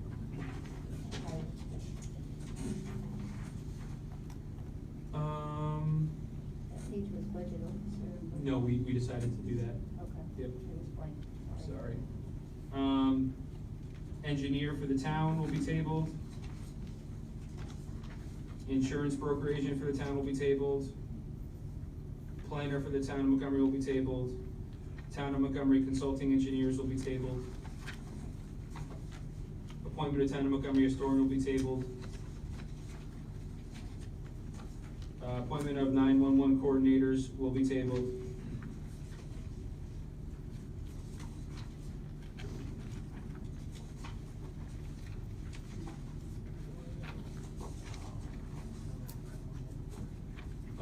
appointment of, where are you? Page 12. Appointment of chairman of the zoning board will be tabled. Appointment of chairman of the town of Montgomery ethics board will be tabled. Appointment of town of Montgomery planning board will be tabled. Appointment for the members of the town of Montgomery Conservation Advisory Council will be tabled. Appointment for members of the town of Montgomery Historic Preservation Commission will be tabled. Appointment of member of town of Montgomery Board of Assessment Review will be tabled. Appointment of attorneys for the town of Montgomery will be tabled. Appointment for attorneys for the town of Montgomery Zoning Board of Appeals will be tabled. Appointment for attorney for the town of Montgomery Planning Board will be tabled. Appointment for labor attorney for the town of Montgomery will be tabled. Appointment for attorneys for the town of Montgomery Water and Sewer Department will be tabled. Appointment for attorneys for the town of Montgomery Tax Cert will be tabled. Appointment of special prosecutor of the town of Montgomery for Justices Ray Osmond and Fred Gorse will be tabled. Appointment of deputy special prosecutor of the town of Montgomery will be for Ray Osmond will be tabled. Appointment of town of Montgomery Industrial Development Agency members will be tabled.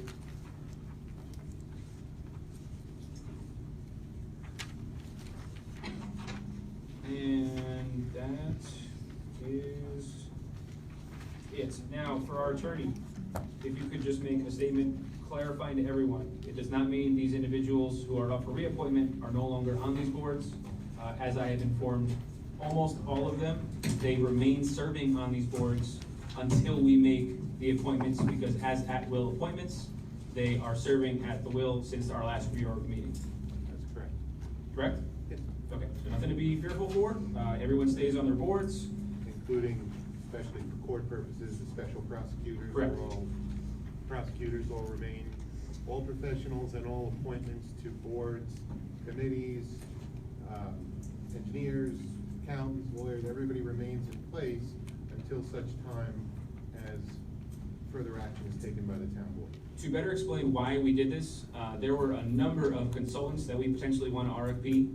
I don't know that we are going to RFP for everyone, but I wanted to have that opportunity to potentially do that if we thought it was in the best interest for the town of Montgomery.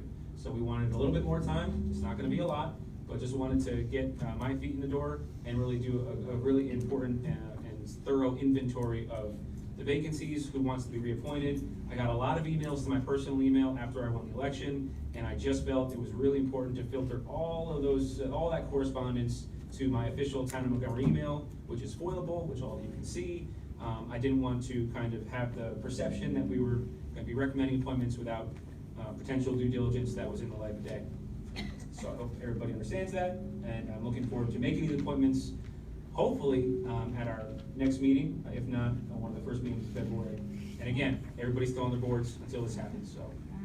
So one more thing, Brian, Yep. do you wanna do anything with the board members will be appointed to respective committees by the supervisor, just because it's on, do you wanna state what you wanna do with that? Oh, yes, so we're not gonna be doing liaisons traditionally.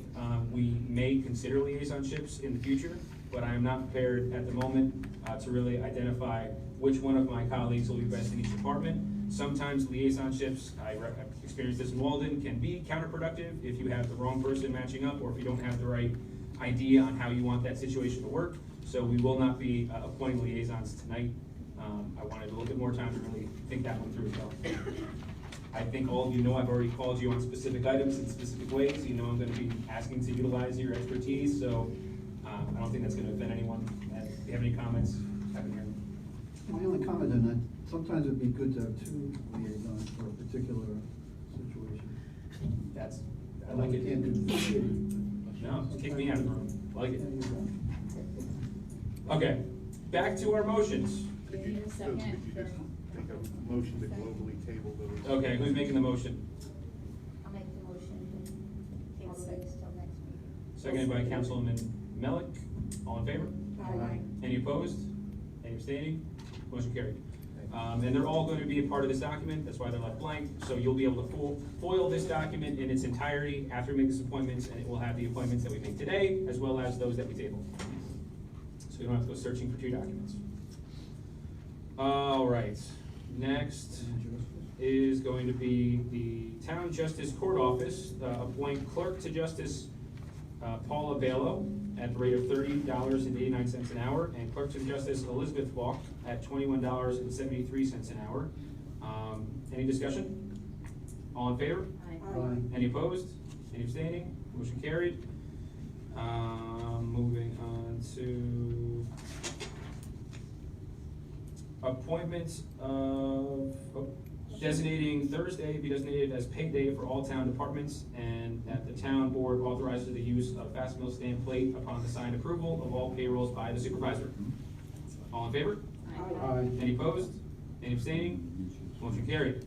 Motion that Brian Marr be appointed as budget officer to plan, prepare, and administer the town budget and town finances at an annual salary of $2,300. Someone else should make that. I'll make that motion. I'll second it. Any discussion? No. All in favor? Aye. I abstain. Motion carried. Next motion, to appoint Ron Feller as deputy budget officer to assist in planning, preparing, and administering the town budget and town finances at no additional salary. No, we appointed the position of deputy supervisor. Okay. And that's being funded, but this one is not. Okay, so I second that. Okay. Probably should. Ron should not second it. Seconded by Councilwoman Brown. All in favor? Aye. Any opposed? Anyone abstaining? Ron Feller's abstaining. All right, motion for Marie Pruski to be appointed as receiver of taxes and assessments at an annual salary of $26,431.59. All in favor? Aye. Any opposed? Any abstaining? Motion carried. Motion for Karen Roselli to be appointed the receiver of taxes and assessments as deputy receiver of taxes and assessments at an annual salary of $19,611.07. All in favor? Aye. Any opposed? Any abstaining? Motion carried. Motion for Tara Stickles to be appointed as registrar of vital statistics to be compensated at $3,500. All in favor? Aye. Any opposed? Any abstaining? Motion carried. Motion to appoint Karen Miller as deputy registrar of vital statistics to be compensated amount of $1,500. All in favor? Aye. Any opposed? Any abstaining? Motion carried. Motion that Sean Mears be appointed as the Town of Montgomery traffic consultant at no additional salary. Aye. All in favor? Aye. Any opposed? Any abstaining? Motion carried. Motion to appoint Ingrid Ilkew to the position of animal control officer at a salary of $14.94 an hour. All in favor? Aye. Any opposed? Any abstaining? Motion carried. Motion to appoint Kevin Green and Thomas Shaper for the position of full-time bus driver at a salary of $20.84 an hour. All in favor? Aye. Any opposed? Any abstaining? Motion carried. Motion for Tambry Clark, Brad Anderson, William Brown, and Philip Van Houten to be appointed to the position of part-time bus drivers at a salary of $20.84 an hour. All in favor? Aye. Any opposed? Any abstaining? Motion carried. Comment on that, though. Yes. Part-time and full-time make exactly the same per hour. Yeah, I asked that question too. That is correct. And what my question about Philip was covered? Yes. Okay. This all was gone through with Pete, and we addressed any issues, so if it was not included for some reason, there's a reason for it. I know that he discussed it with Bernard at length. Okay, because there's a difference between that, what's on here and what's on our spreadsheet for some Okay. reason. I'll double check it tomorrow, and we'll fix it if we have to, but I'm pretty sure we nailed it today. All right. Motion to appoint Christina Penzuk at the position of transportation clerk at a salary of $15.89 per hour. This is part-time. All in favor? Aye. Any opposed? All right. Motion passed. Make a motion to appoint Paul Horman, the position of assistant assessor at a salary of $43,339.47 per year. All in favor? Aye. Any opposed? Any abstentions? Motion carried. Motion to appoint Renee Gironda to the position of assistant assessor at a salary of $22.96 per hour. All in favor? Aye. Aye. Any opposed? Any abstaining? Motion carried. Motion for Donna O'Mara to be appointed to the position of assessor's clerk at a salary of $20.84 an hour. All in favor? Aye. Any opposed? Any abstaining? Motion carried. She's part-time? That's a good question. I don't have that marked. Part-time, Part-time? I think, Tom? No, Donna's full-time. Donna's full. Okay. Yeah. Motion for Gina Ingalls to be appointed to the position of Assessor's Clerk at a salary of $19.29 per hour. All in favor? Aye. Any opposed? Any abstaining? Motion carried. Motion for Dorina DiMartino to be appointed to the position of Assessor's Clerk at a salary of $22.39 per hour. She's part. I'm still figuring that out. She's part. All in favor? Aye. Any opposed? Any abstaining? Motion carried. A motion for Carmela Vargas to be appointed to the position of part-time clerk for the assessor's office at a salary of $17.29 per hour. All in favor? Aye. Any opposed? Any abstentions? Motion carried. Motion for Debbie A. Forrest to be appointed to the position of full-time court clerk at a salary of $19.69 per hour. All in favor? Aye. Any opposed?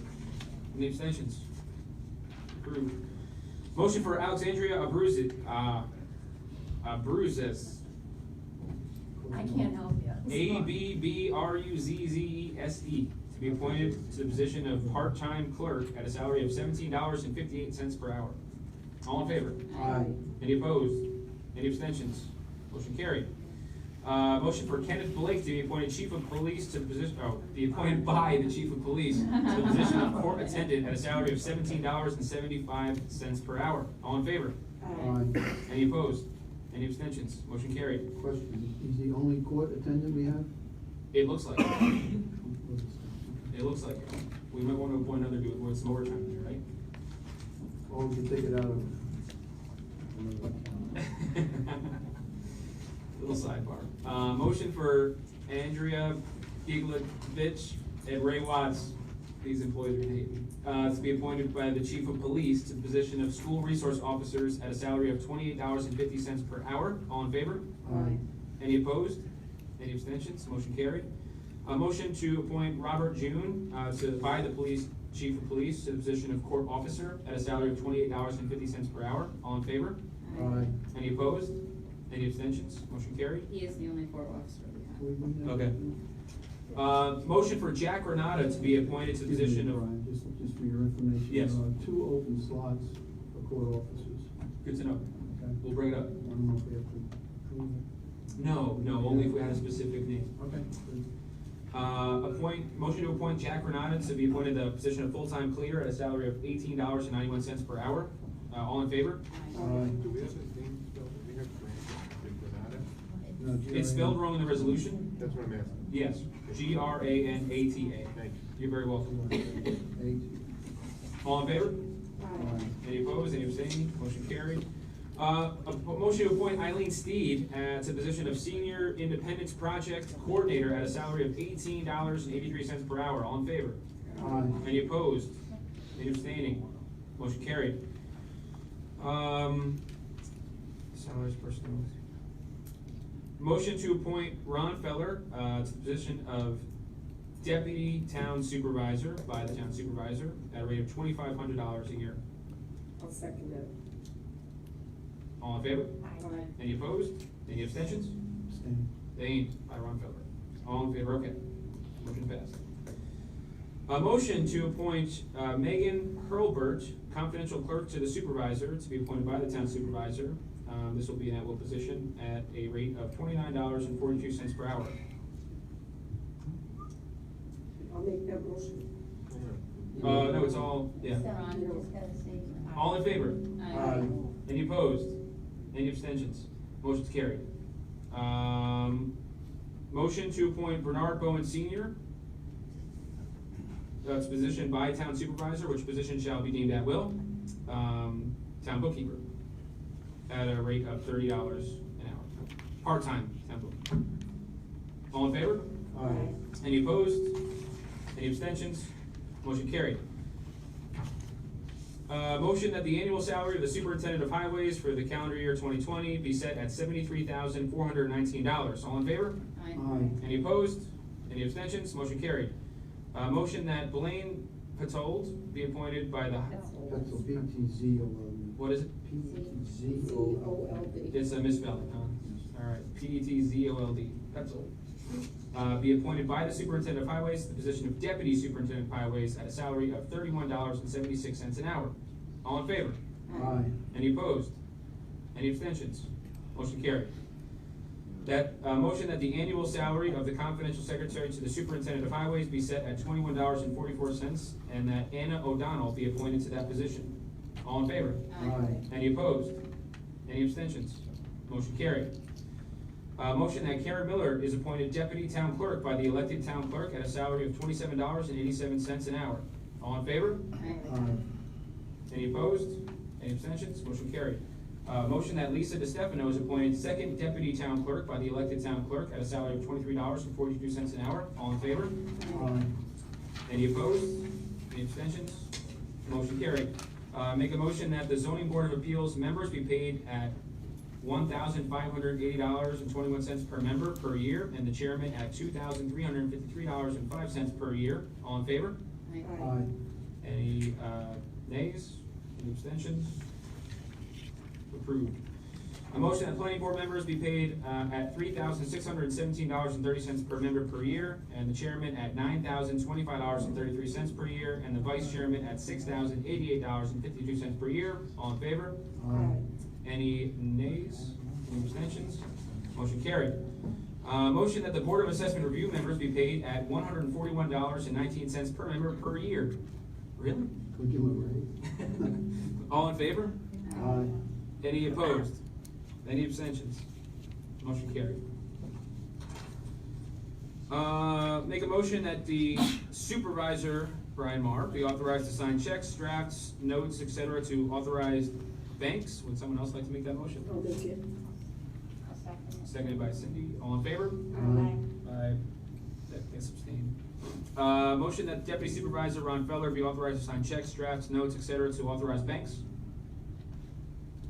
I'll second Motion made by myself, seconded by Councilman Ross, abstention by Ron Feller. All in favor? Aye. Motion passed.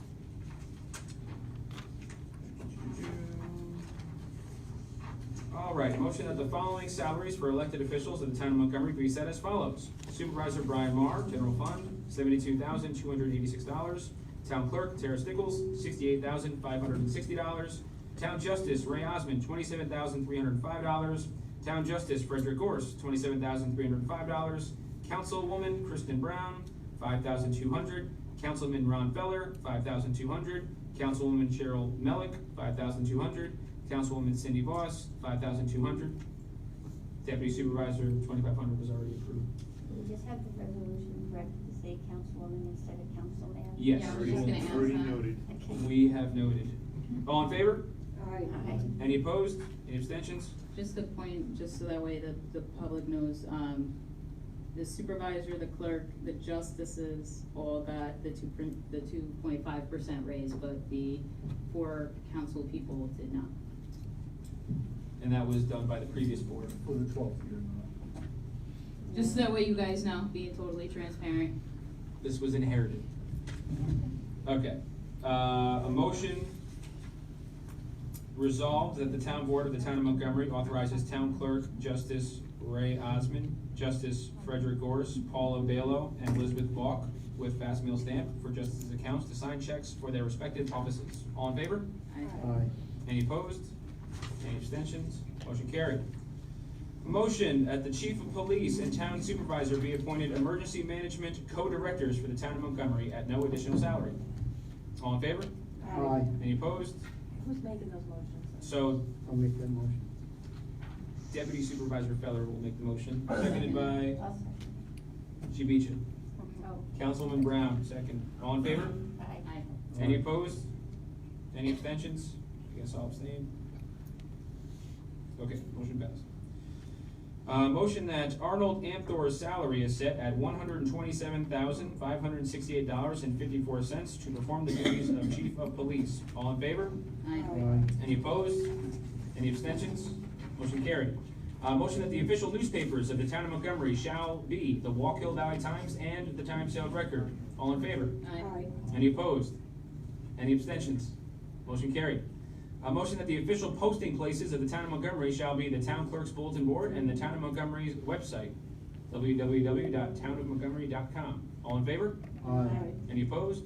Any abstentions? Motion carried.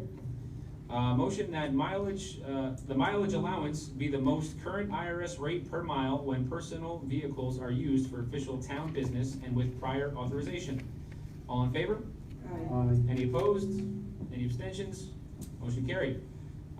Need a motion that Supervisor Brian Marr and or his designee or designees will be appointed delegate to the Association of Towns. I'll make that motion. Any discussion? All in favor? Aye. Any opposed? Can I just ask, though, the certificate of designation I send, it has the voting delegate being you, Yes. and who's going to be the alternate? For that one, for New York City, Yep. that will be, what's the higher chance you go? You may not go, so she's definitely going, so we'll do Kristen Brown. Kristen? Thank you, Tara. All right, motion passed.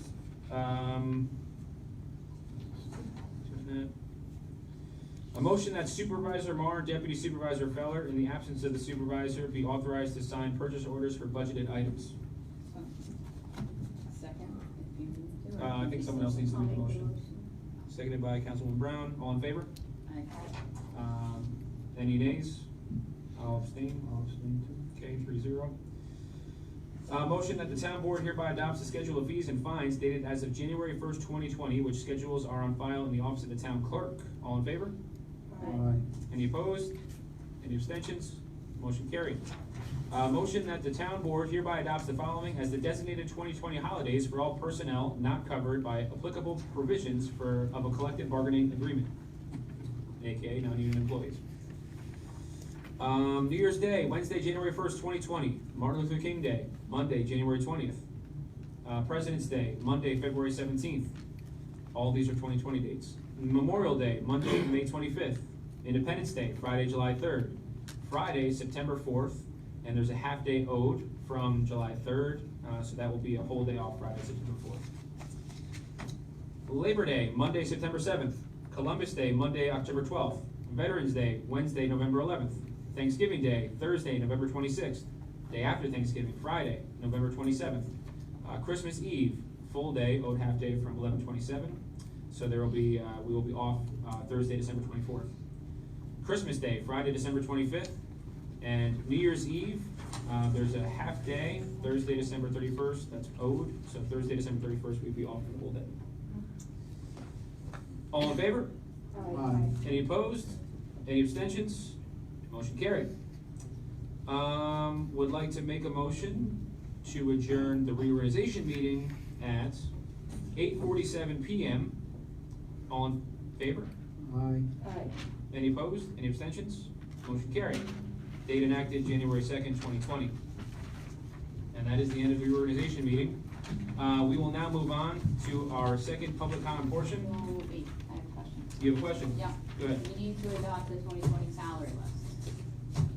No, that was within the draft resolution document, correct? The question was, do we? It goes through each one. I mean, most of it is included in the reorganization document, but this was the spreadsheet that I sent. That was for in-house use while we drafted the resolution.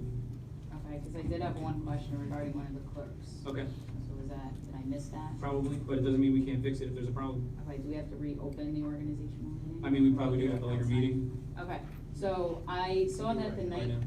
I'm sorry? No, go ahead, we can do it now if we need to. Thanks. The night court clerks get $106.49 as a stipend from the night court, but our planning and zoning court clerk only gets $100. So I wanted to open up for discussion or motion that we up the planning and zoning clerk to mirror what the night court clerks get of the $106.49. It's a difference of $6.49, but I know that the clerk for the zoning and the planning board really works her tail off. So My, like to increase that. my question wouldn't be whether she works her tails off, because I think we all respect and understand that, from a budget standpoint. What is the line, what does it look like?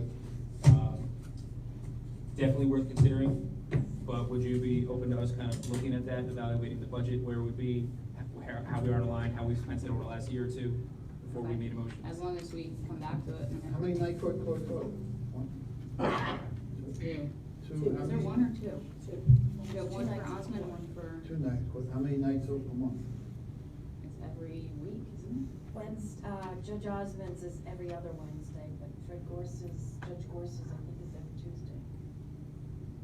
So that's 6 times 2 is 12. No, this is for one person, is underneath, it wouldn't affect their salaries, it would But raise. there's 2 clerks involved. No, she was comparing that there were 2 clerks making So there's 106. one clerk involved? There's 1 clerk making 100 that she would So raise up six- to 106 an hour. So it's 6 times, it's $100 for the whole year, whatever. No, it's not. It's for- It's an hour. 6 It's for hours. meetings. I thought it was 15. Oh, is I it? thought it was a stipend for the whole It's per meeting? meeting. Oh, so it's $6 per meeting? Yes. So it's $100 a year, $150 a year, why don't we resolve it Yeah, that's. now? That's kind of what, I mean, I'm talking about $6.49 per meeting. I misunderstood, It's not a whole I lot. misunderstood that. Okay. Okay, I'm good. So, Yeah, it's not. would we just make an additional motion right now to raise? I don't think you have to make a budget transfer. No, no, I don't think so. So I would make the motion, then we increase that to $106.49. Okay, and that's the planning Planning and zoning board. But that's not clerk. even part of this. It wasn't part of the reorganization No, document? she just identified it in the salary schedule. Part of the salary schedule. She's doing her due diligence and found that inequity. Thank you, Councilwoman Brown. Does anyone want to second that motion? Ladies first. Councilwoman Mellon, seconded. Any discussion? All in favor? Aye. Any opposed? Any Thank you. abstentions? Thank you, guys. You wanna make that effective immediately, right? Yes. Yes. Can I just ask one thing, and maybe it'll go in the next reorg meeting? Sure. I think there's been conversation about this, whether it got done last year. For the pre-audits, we have to stipulate what you get paid in those pre-audits in the reorg meeting. Okay. So maybe it's something we could research for the next reorg. In 2021. Okay. Sounds good, Cindy. All right, moving on to public comments. This is a general public comment. Please feel free. Do we have the sheet, Becky? Don Berger. Don Berger, you're up first. So you're gonna stay put back? You're just gonna yell them out? Yeah, I'll bring it up when I come up. All right, sounds good. I don't think I need that, I think I'm pretty loud. Thanks again, guys. I have one question, I didn't get this through the budget process, I don't know, maybe I was asleep during this part of it. You approved the budget, but I didn't hear what the tax levy or the mill rate was. Yeah. No, that's a fair point. That information should be readily available. We should be able to tell you exactly what that is. To be honest with you, I have to look into it. I can't just give you the answer right now. Okay. I'm just concerned whether it goes over the cap or not. That was something that I knew was addressed during the budget, and I believe they were conscious of that and did not, because they would have needed to actually form a motion to do that way in advance. They were. It would have been a No, local law. they It has to be a local lost law. the time period. And it did not. One at a time, one at a time. Mary Ellen, it's always you. No, it's John. It's John. 4 years. Okay, I have a couple other things.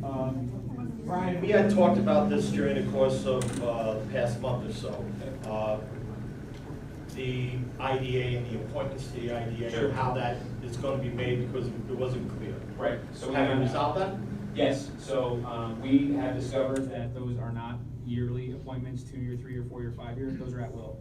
So we're gonna collect individuals who are interested in being on the IDA, and we're gonna look at it completely. And we're will be gonna, part of the 23rd meeting? yes, Okay. we're gonna take a look at that and find out, you know, who's interested. And I'm actually gonna personally call the IDA members that wanna continue to serve and ask, and for them to submit letters as well that they'd like to continue serving. Okay, very good. And then you know the big one, Mr. Stoddard, this is my 3rd meeting. I talked to at the November meeting, I talked about it at the December meeting, and here I am in January. You all know what I'm talking about, the ethics complaint that was, that the ethics board agreed with my assessment. You've done nothing about it. I'd like to know, are you gonna do something about it? I mean, this ethics board worked hard. They put a lot of time in coming up with a conclusion, and it kind of seems to me that they're being blown off. their decision is being blown off. I'm not very happy that a decision has been made, as you all know, November and December. We have a guy sitting on the board that I think there's a huge conflict of interest, and I think it needs to be addressed immediately. It has been 3 months. I will tell you that, just for me personally, I was handed by the chairman of the ethics board all of the information that I did not have prior to this date. That is for the record, as supervisor. That was handed to me just a few hours ago. So I'm gonna need a little bit of time to go through that. What I will tell you is we're evaluating every single member of the IDA and each of them's, contributions to the board and any potential conflicts for all boards. So we're gonna address that. It might handle itself as opposed to it being handled directly individually. It might be handled throughout this process. So at the earlier public comment session, I talked about you, Brian, asking these board chairs to push these decisions down the road a little bit. Yeah. The IDA is meeting Monday. It's a public hearing for sailfish, whatever that calls these days. You know, they change the name every month. The point is that he's still sitting on the board, and he's gonna have a voting interest on a public hearing Monday. Yep. That's gonna cost these taxpayers here about $23 million. I think a decision, in all due fairness to the residents of this community, it's been 3 months, and a decision should be made, or he should abstain from the vote, but he's too arrogant to do that. And it needs to be resolved prior to Monday. I really believe that, Brian.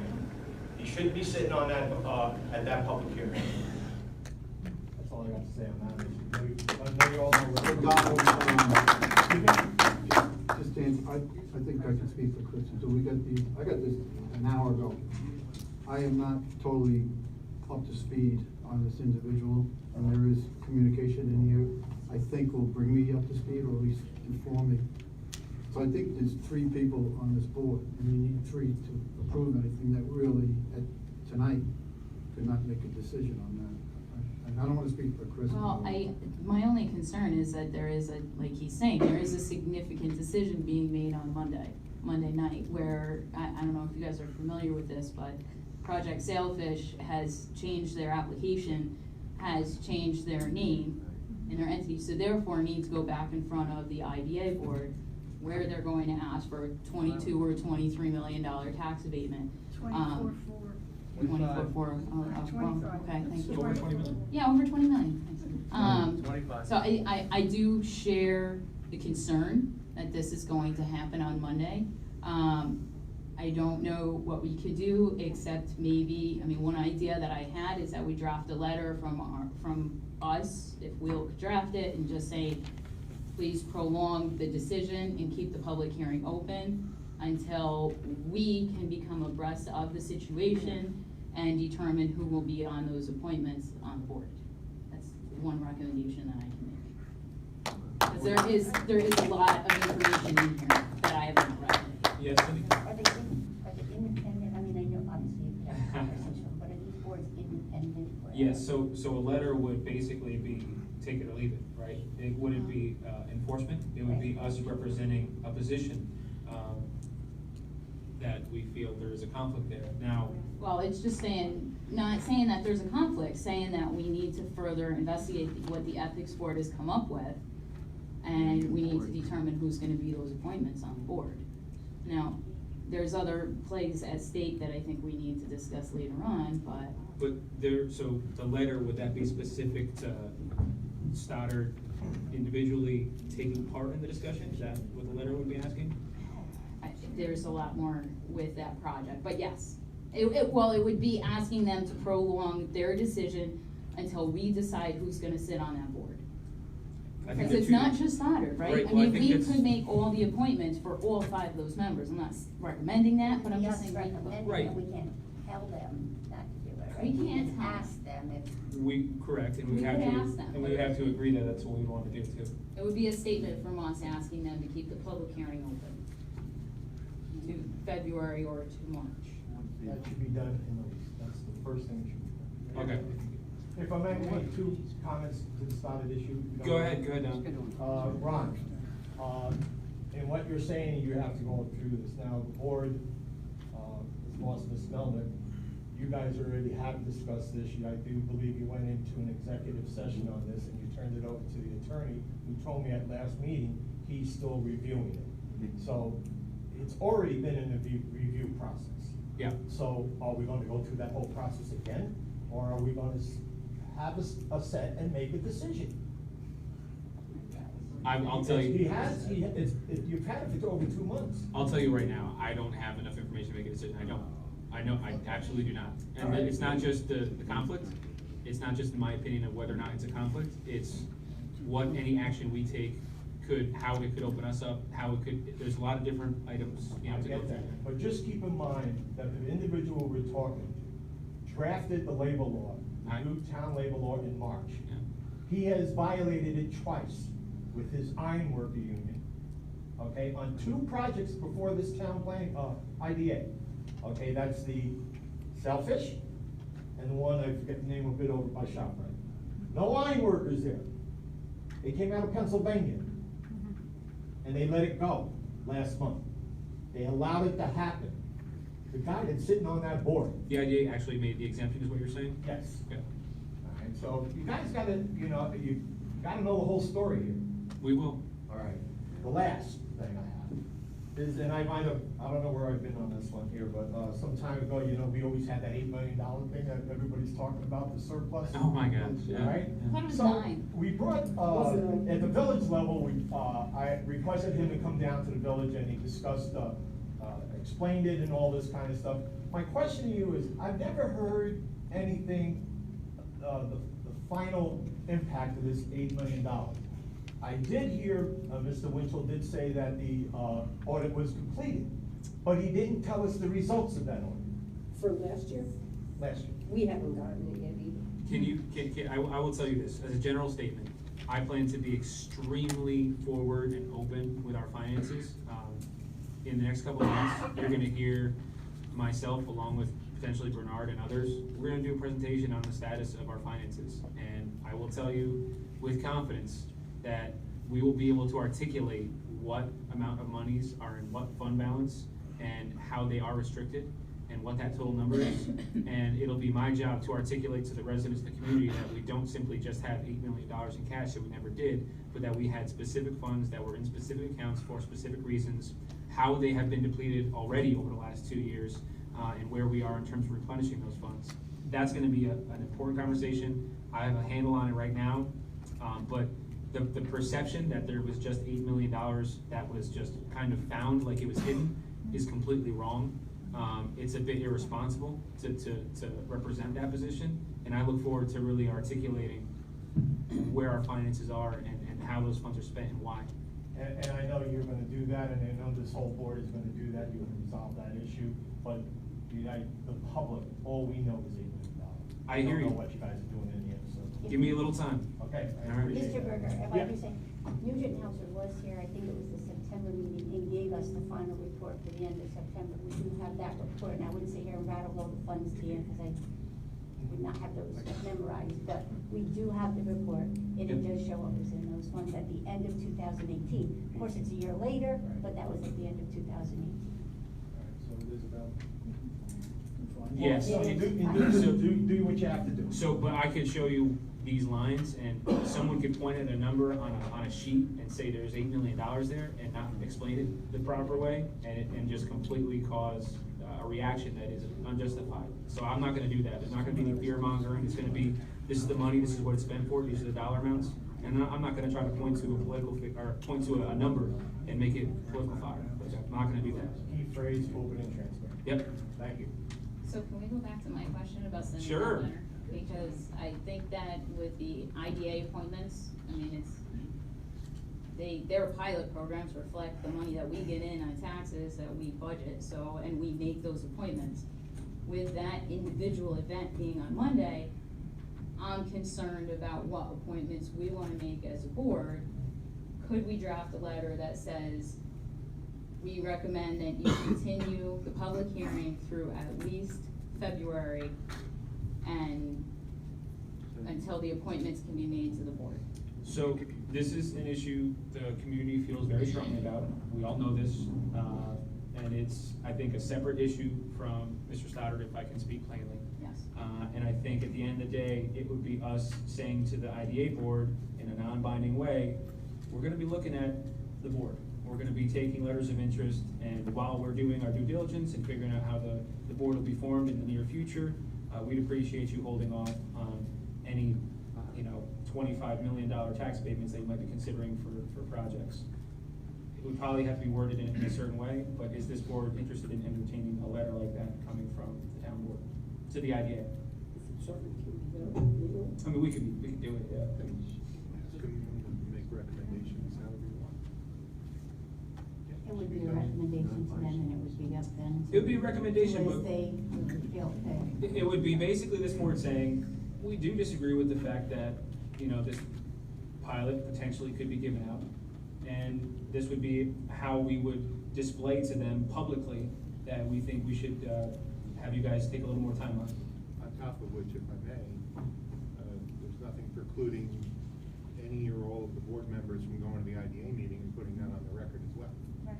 Yeah, Plans to be there. I would deliver this letter personally if we decided to do it, and I would read it aloud myself if we decided to do it as a board. And there is concerns, I suggest all of us go to the IDA meeting just as individual taxpayers and take a look at the application, because there is some things that are very concerning in there. But that could, not to sidetrack, let's get back to the. Do you guys want me to work with, the attorney to draft a letter on our behalf with our concerns and specifically, requesting it would be our desire to see them postpone a potential, tax abatement until we've had a little more time to do our due diligence? Really would be to continue the public hearing. Continue the public hearing? Yes. Okay. Do you mind if we work on that and we'll, I'll send it out to you guys for your approval and some edits? All right, thank you, Councilwoman Brown. Thanks, guys. All right, any other public comments? Jumped on the list. Oh, hold on, Becky, who's on the list? Joe wants to jump up. Oh, you're allowing this? You're the. You were the former mayor. And then I can't read the next name anyway, so. All right, just hand it to me. So, Go ahead, Joe. Joe Keenan, Chairman of the Ethics Board. I just want to follow up, what Don brought up and what Kristen and Brian and Ron brought up. The documents they got today was because they took office legally yesterday. And had some discussion with the supervisor-elect back in the day, and the board was reluctant to hand over our official documents to non-sitting members on the town board. So Sherry and Cindy already had them. The other three members are no longer on the board. So in fairness to them, they just did get them today and they have to review them. Now, part of our reluctance is because we've had other official documents not addressed to any citizen that showed up on social media, which is wrong. They didn't come from us, nobody foiled them, and so it's my job to protect confidential documents. So, but they have the documents, because there's other documents done other than the letter that we sent back to you. There's email transactions and all that. So in fairness to them, they just got them today. And that's the way it is.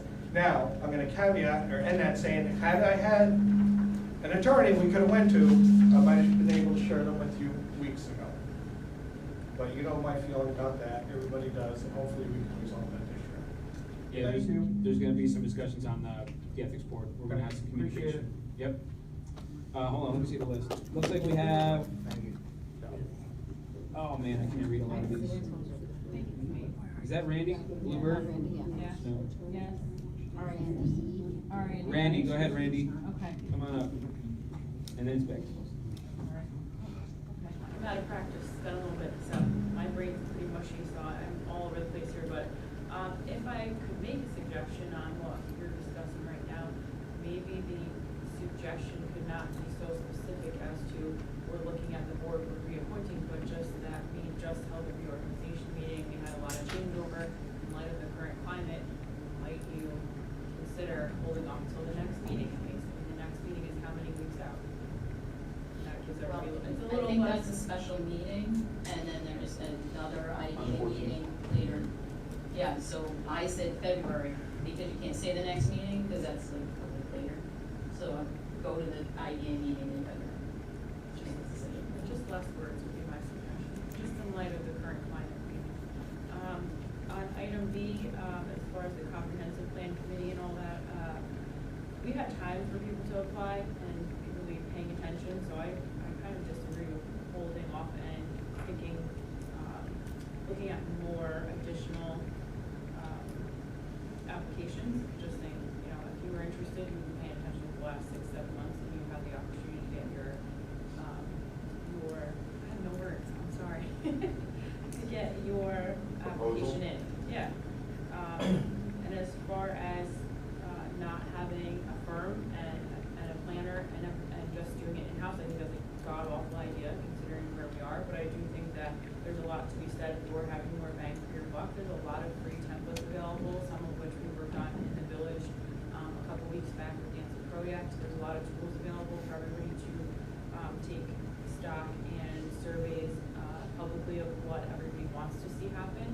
There's a lot of that available for free, so I don't think that's necessarily something that we do have to pay for. I know the bigger firm that came and gave a proposal, a lot of that was included. I mean, that's stuff that anybody that's tech savvy or knows how to use social media can do for the entire town and take surveys that way. So there's definitely a lot of things that we can save money on that we've seen also in the village. We did have David Church come and give a presentation to the village and say the same thing. There's a lot of free things that are available, a lot of work that everybody's willing to do for us and with us that won't cost anything. It's just that there hasn't been an interactive government and people that are interested in with all these new faces and all this new energy and excitement and willingness to go an extra step. I think that we could probably bring a lot of the cost down with that.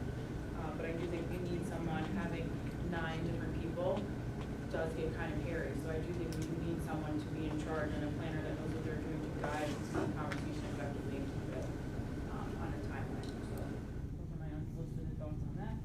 And C, about the ambulance corps, I spoke with them at length also about their numbers and comparing themselves to other ambulance corps and who they would want to be like. And a lot of the things that you guys touched on. And if you want any of that information, I'd be happy to share it with you. I don't know that it's anything new or anything that you didn't discuss, but I'd be more than willing to give it to you.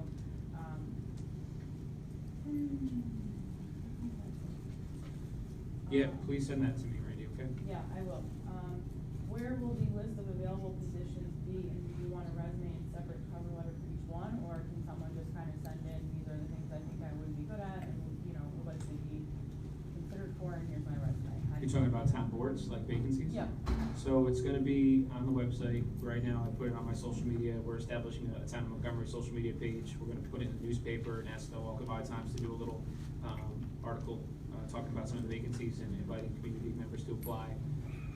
And, yeah, Do you want we'll list separate it. cover letters and separate resumes? How do you want? Yeah, I mean, if somebody is interested in 3 different committees, I imagine they probably want to prioritize them. I probably wouldn't look good if it said, I just want to be on any committee. I don't know. Oh, we were every possible. That might be like on them to figure that out. I just wanted to say thank you. This is the most exciting meeting I've been to in 7.5 months, and it was very encouraging, and I'm very excited to see what kind of changes can be made now that we have some fresh enthusiasm and a desire to have a transparent government. I'm excited, so thank you. Thank you, Randy. Becky Pearson. Yeah, cool, thank you. Again, thank you for tonight's meeting, it was very good. One, you made a special meeting for your moratorium to chat about that. Yes. But you didn't go the step further and ask your attorney to possibly get you information that you could use at that meeting. You might want to do that before you end tonight's meeting. I know you had talked about possibly getting information of what you can and cannot do for projects, future projects, and projects that are in front of you right now. So it might be something that you might like to have in front of you for your next meeting. So Yes. why wait till the next meeting? Yes, sir. Your point is very well taken, and I plan to do, prior to the 14th, I was going to be doing a memo to the board with those points to be ready for the discussion. I didn't know if they needed to direct you to do that. But also to Becky's point, if anyone wants to direct our attorney, please filter that. And if you have a specific idea and say, hey, how will this affect us, have some questions lined up prior to the meeting, that's something we don't need to necessarily make a motion for, but just be mindful of. And if we want to give him some direction, we can do that as well. And will you be available for that meeting? Oh, yeah. Okay, good. Just making sure. That's why I suggested the 14th. I want to make sure you're there. I said that's why I wanted to make sure I could be there for this. That way you're just killing 2 birds with one stone instead of waiting and then saying, oh, let's direct you now to get this information when you get it. So The other thing is the stipend. Can you give me the definition of a stipend that you're telling me what the stipend is? A stipend is usually used for classes or going places, or if they, when you give somebody a stipend, it's not necessarily put into a paycheck. Correct. It's usually something other. So what, you're giving these people stipends, what will they be using their stipend for? Like the, I don't know, deputy clerks and deputy supervisor, what do they use that for if it doesn't go, how does it get into their salary then? Is it just one amount you put in and then they use it? Or Yeah, no, in my do they mind, have to it's- use it and then get paid for it? So how does that work? So it's time, right? Like it's additional time on top of what they're already being paid as a salary, it's additional workload, so it's an additional stipend that, you know, offsets the fact that they'll be doing additional work. And to my mind, a stipend, it would be a one-time lump sum. I mean, that's a good question from a programmatic standpoint, how it would work. Right. But So- it's just additional funding for the time that they're putting in for additional work. Because, just giving you an example, Village of Walden, they have a historian has a stipend. Yeah. And they use it for, if they're going to go and do research on something in the Village of Walden, or they're going to go and something for the Village of Walden. They just automatically don't get that money. So this They is get different. it once they do that, and then they put in their miles, or they put in So, ribbon. so this is just completely different, right?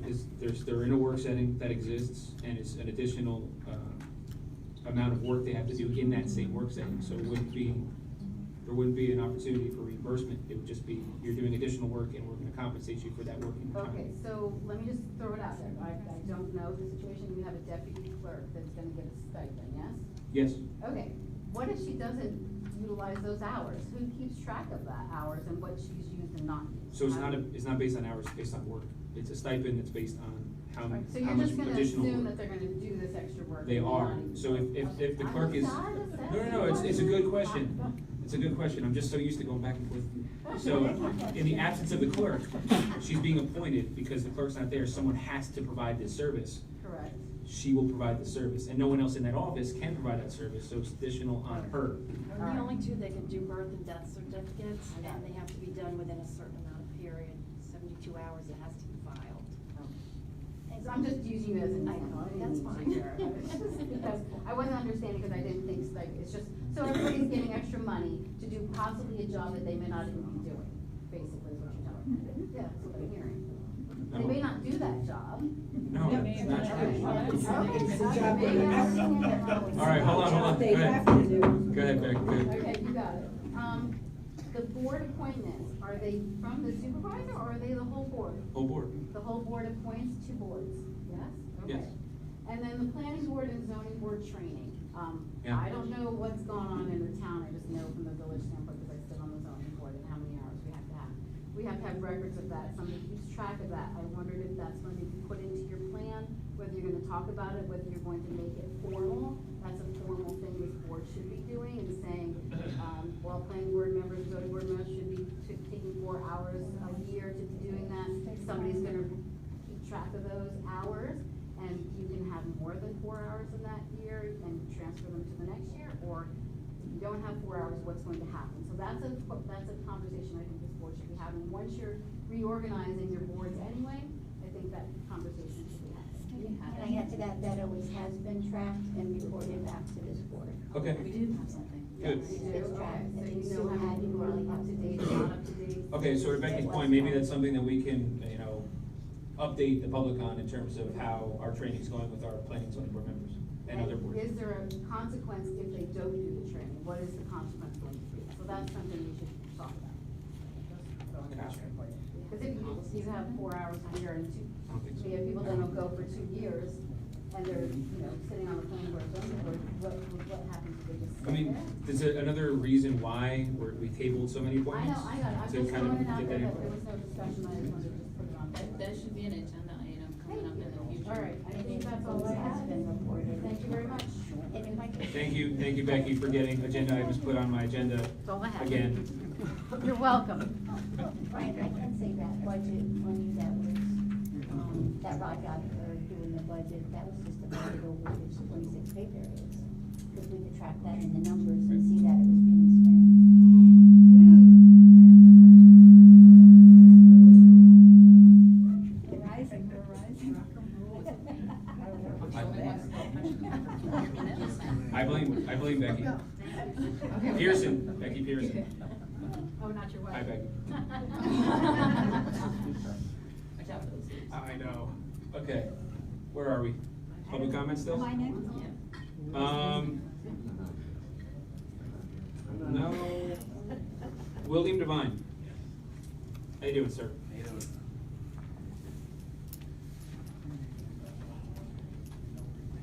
My name's William Devine, I live in the town of Montgomery. Just want to, after going through listening to the meeting all night long, I just want to make a couple comments if you don't mind. We talked about the time in regards to the moratorium, right? We want more time and time and time and time. One suggestion that I'd like to make is, in all due respect, if we don't hire a company that works full-time on a comprehensive plan, we're talking about having 7 or 9 or 10 people having to do it part-time, which will take twice or maybe 3 times the amount of time, actually put together some sort of comprehensive plan. The second thing is, do we have a timeline? Do we know that once you set up the subcommittee, once you hire a consultant, do we know how long that we want to give them in retrospect to come up with a comprehensive plan? Is it 3 months? Is it 6 months? Is it 8 months? Do we have any idea? So to answer your question, I was actually there, and I know Cindy and Sherry speaks to this as well. That question was asked when the presentation was done by the firm, and they said typically it's 12 to 18 months.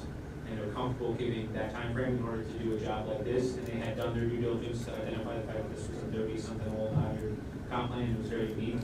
And if they push the envelope, you're looking at a year minimum. So in that year minimum with the 35 projects that are currently on the board, right, do you have an idea of how many of those projects will actually get passed and approved within 12 to 18 months? So, no, you really don't. And at the end of the day, that's why we think the moratorium discussion is at least warranted. I think it's eminent. I think the moratorium is warranted just based on that fact. If 35 projects go forward, which 50% of them are considered, in my opinion, major projects, what's the point of putting together a comprehensive plan, right? You're going to work on a comprehensive plan for 12 months, it's going to change 15 times within that 12 months because 35 different projects are going to get approved. So, just my opinion, I appreciate you listening. Thank you. That we were gonna do the moratorium We're going to discuss the moratorium. at the same time. At the same time. Yeah, we set a special meeting for it. Thank you. Barbara Lerner?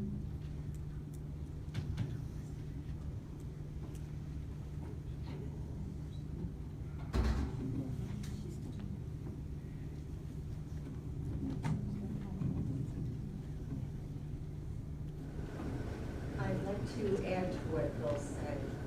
With many of these projects, they are game changers. A comprehensive plan will address not only the direction that we want to go in, but the zoning and specific zoning areas that will determine what our town actually looks like. If you move forward with a comprehensive plan, before you institute a moratorium on construction, your comprehensive plan will not be able to fully take advantage of the attributes that our town has. These major projects are game changers, and the plan will become inefficient if it goes forward. The moratorium, the way it appears in listening to you for tonight, that a moratorium is going to take significant time in implementing. By the time you institute or implement something like that, Sailfish could be started. They could be given their approvals. My Article 78 should still be in the courts, and my only recourse at that point would be to sue the town again for not doing their due diligence. I encourage you to seriously take a look at implementing a moratorium first and doing the due diligence for a comprehensive plan second. My other comment concerns board appointments. I understand that board appointments are at will, and that there's no timeline for a planning board or a zoning board or appointments. So the only ones that are at will are the IDA, so every Okay, other board actually has terms, and I actually have Okay. which one's 3 or 5 year, they're all different. Okay. So the only one that's different that's had little is the IDA. The IDA. Well, with the other boards, you haven't made those appointments yet either. So these people whose term may be up this year, if they have a feeling or an idea that they're not going to be on that board moving forward, or if they're perhaps planning to retire, by not making that appointment quickly, they could make any decision and there would be no ramification for it. They rely on you. We turn to you for direction, or the boards should turn to all of you for direction. It is really incumbent on you to make those positions your own, as quickly as possible. Thank you. That is all for those that signed up. Is there anyone else who would like to make a comment? Yes, sir. Go ahead, John. This might be. That doesn't work. Not working. This might be a question for the attorney. You're talking about that letter drafting up and sending it to, and you might present it to the next meeting on Monday, the IDA meeting? If this board drafts a letter, I would represent the board. And of course, it would be non-binding. Just hypothetically, supposing they dismiss your letter, and they vote that night to approve a pilot, do you have any recourse? That's if they're an independent body. So you have no recourse? No. All right, so I want Thanks, John. Residents could sue the idea. Anyone else? Mary Ellen? Doesn't work. So, actually, the training that Becky was talking about, let's go back to Becky, for the zoning board and planning board is state mandated. Right. 4 hours a year, so. And then my other pet training, NIMS. Yeah. And NIMS for elected officials, and you can do it online. NIMS training, NIMS. National Incident Management You'll System. get it. Sorry. Brian will be, emergency management, along with Brian Amthor. Arnold Amthor, sorry, that's a different issue. And so, but NIMS is really, I think, an important understanding for all the board members to have. And maybe there's even certain other board members or other people who are involved with the town who should also be. The online is very short, brief, but also, what's her name, Reynolds from Montgomery Fire Department, she did it for us in Malden, and she was wonderful. Any of the fire departments come out and do a special training for your employees, so that they understand what the NIMS system is. Brian Young? It's Yeah. very important. Really, it's important in an emergency. And I don't want to sound chauvinistic, but I wasn't appointed to the first comprehensive plan committee, that was 2005, but another local citizen and myself were the two most vocal members who sat in the audience and who talked to the planner constantly. And I think that we probably molded that plan as much as anybody. Then the next 2 reviews I was appointed to. I don't know how many people are on the committee, maybe 9. It's important to have elected officials on the committee. It's important to have people from planning board, zoning board. And I personally think it's important to have a plan, because it's a complicated, come up with what's really a complicated document. We've had a serious issue here in the town with the last plan, and the planner has to be abreast of state zoning laws, all the state requirements. I mean, that's what you're paying them for. It's not, it's your vision, but they have the ability to craft it into a document. And then you approve it, the committee, and then the public, because there's public hearing on the part of the committee and also on the part of the town board. Once the town board receives the document, then there's a second public hearing. But I think that the presentation they gave wasn't out of line. I mean, maybe the money was, and there's ways to trim that a little bit by using Orange County Planning Department. Megan Tennerman just redid all the stats for the Village of Walden for last year, for 2018, 2019, and she would do them for the town.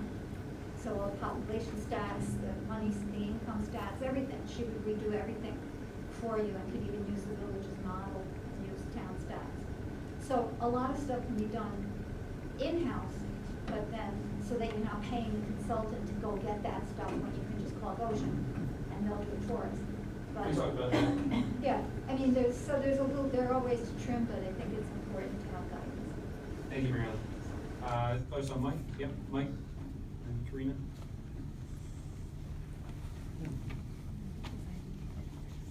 Mike Macklin, resident Village Wall.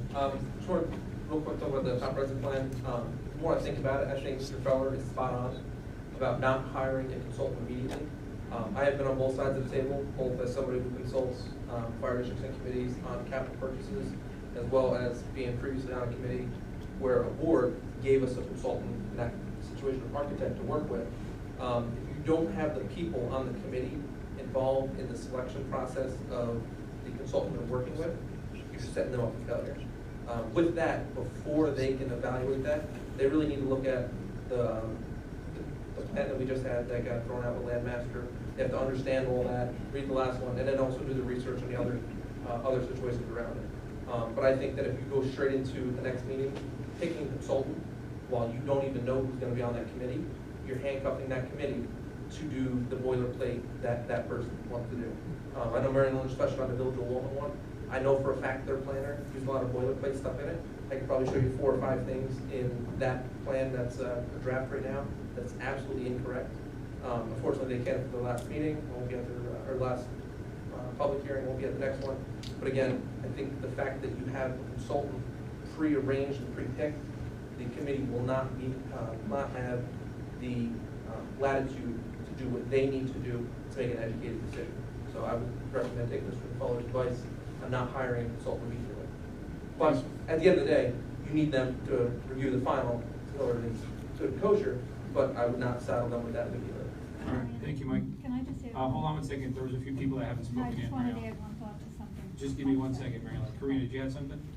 I did, it's not related to the comprehensive plan. Surprise. I know it's late, but we had a long discussion earlier about the IDA and this letter that you guys are talking about drafting, and I wanted to add some additional information to that. Senator Skoufis's report has got a number of very clear recommendations, and the fact that we were identified as one of the most out of compliance towns that he had evaluated in his case study list, I think it would behoove us as a town to take immediate and proactive action. You've mentioned before, and I know this, I pulled down all of the IDA documents and I couldn't make head or tails of their bylaws and their governance. I mean, it's all over the place, it's incomplete, it's not a great document. I think the IDA should stop. I think they need to review their bylaws. I think they need to make sure that their appointment schedule is clear. I think they need to make sure that they understand what they're doing. At the last IDA meeting, the IDA is charged to evaluate what the economic benefits are going to be to the town of Montgomery. And at the last IDA meeting, they had a printout from a cost-benefit analysis program that did not address the town benefits at all. It addressed it at the county level and the state level. It only looked at the regional and the statewide impacts from the project Sailfish, formerly known as Sailfish. I'm not, like somebody said before, there's like 15 different names floating around. They're not even looking at how this is going to benefit the town. They got a lot of advice from their legal counsel at the time, at that meeting. He misrepresented the secret findings.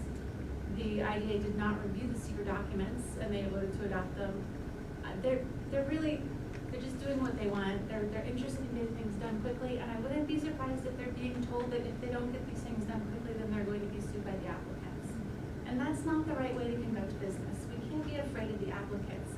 There's already a petition against the IDA's action in Article 78. I mean, I'm pretty frustrated that I've been hearing for the last year in rumors, at meetings. I've heard it from different council on different town boards. We have to do these things for the applicants or else they're going to take action against us. That's not the right way to act. We're the ones with the property. We're the ones who are changing our laws for these applicants. We're the ones that are going to be absorbing their impacts. We may or may not get any benefit from it long term. We're not even doing our due diligence. So what I'm saying all this is to say, you guys are writing a letter. while you're writing this letter, seriously consider, is the IDA even equipped to act next week? Do they even know what they're doing? Is it right for them to move forward when there's an Article 78 filed in the state of New York court against them? Is this the right time for them to continue to press forward, or should they pause? Are they getting the right counsel? I don't know. I'm not a lawyer, but I do think it merits a conversation with them. Thank you. Thanks, Karina. Mary Ellen, you had a piece to add? Well, If you just stand that- up. Yes, I will stand up. Just that, and Mike, actually, you should still send your comments because the comprehensive plan has not been adopted. And the public hearing, I think, is still open. Isn't it still open on the It's town, Tuesday, on the so. village board level? And changes could still be made. Over here, Mary Ellen. So, what I'm getting at is that the whole process is open. Even though there are set public hearings, people can attend the meetings of the committee, and in my mind, they should be allowed to speak. Okay. And address concerns to the committee. All right. So, I Thank think you. Probably it's open. All right, any other final comments? Very good.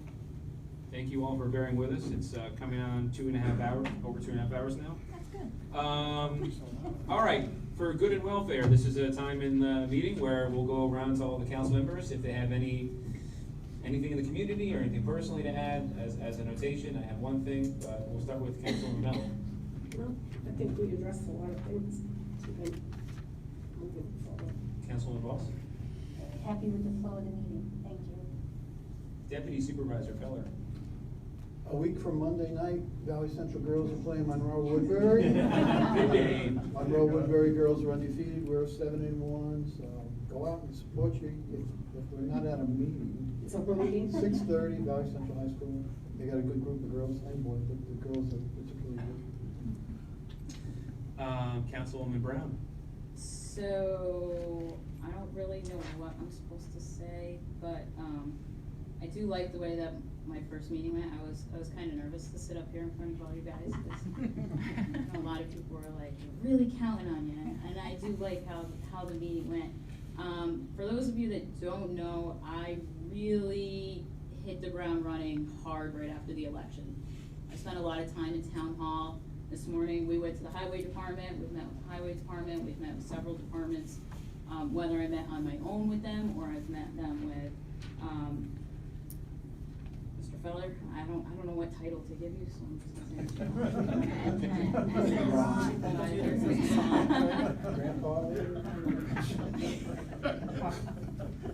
I don't think we've gone through that training yet. So I do have to say that I'm still working on getting a grip on some of the big issues that I was not as familiar with in the past, so please bear with me until I get a little bit more up to speed on some of the issues, but really trying and hoping that with the board, I appreciated all of our conversation tonight. I think it was very productive. And I am, after you say your 2 cents, wondering if we have to go into executive session. Yes, yeah, I was just made aware that we were going to have to. So before we do that, I just want to say my good and welfare. I'm very excited about the prospect of our team up here. We all kind of have a different vantage point and viewpoint. We're not always going to agree. I appreciate the public comment being very appropriate, and I hope that you understand we're all in this for the right reasons. We're going to conduct ourselves in an open and transparent way. And at the end of the day, I think that's really going to be a benefit to our community and a testament to who we are as individuals and public servants. My good and welfare is to say a couple words about the clerk to the supervisor. Megan, would you please stand up? So, for those of you that don't know Megan Hurlbert, she and I started working together with Senator Bill Larkin back in January 1st, 2013. For a 6-year period of time, Senator Larkin, who was in his late 80s, had some of the most successful achievements in his career. He worked very, very hard, and he leaned on his staff very much. And as much as I like to take credit for some of those things, she was the glue. Megan was the glue in that office. She was the senator's go-to person. She was my go-to person. And we are going to get an amazing value from stealing her from another public service position to this one. She has a bachelor's degree. She has a master's in public administration, an MPA. She is more qualified than me. And she is going to help make sure that this supervisor's office and this administration, this government is run efficiently. and I just wanted to welcome her to our community and our team. She's gonna be a tremendous asset to the town of Montgomery moving forward. And what's Megan's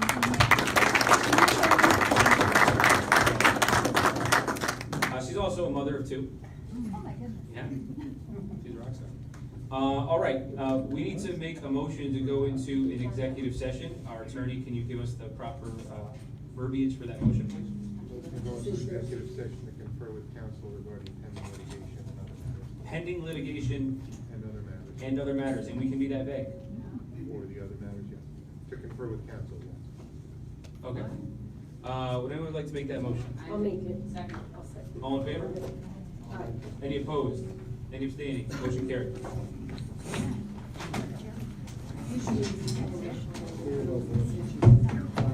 Mr. Supervisor?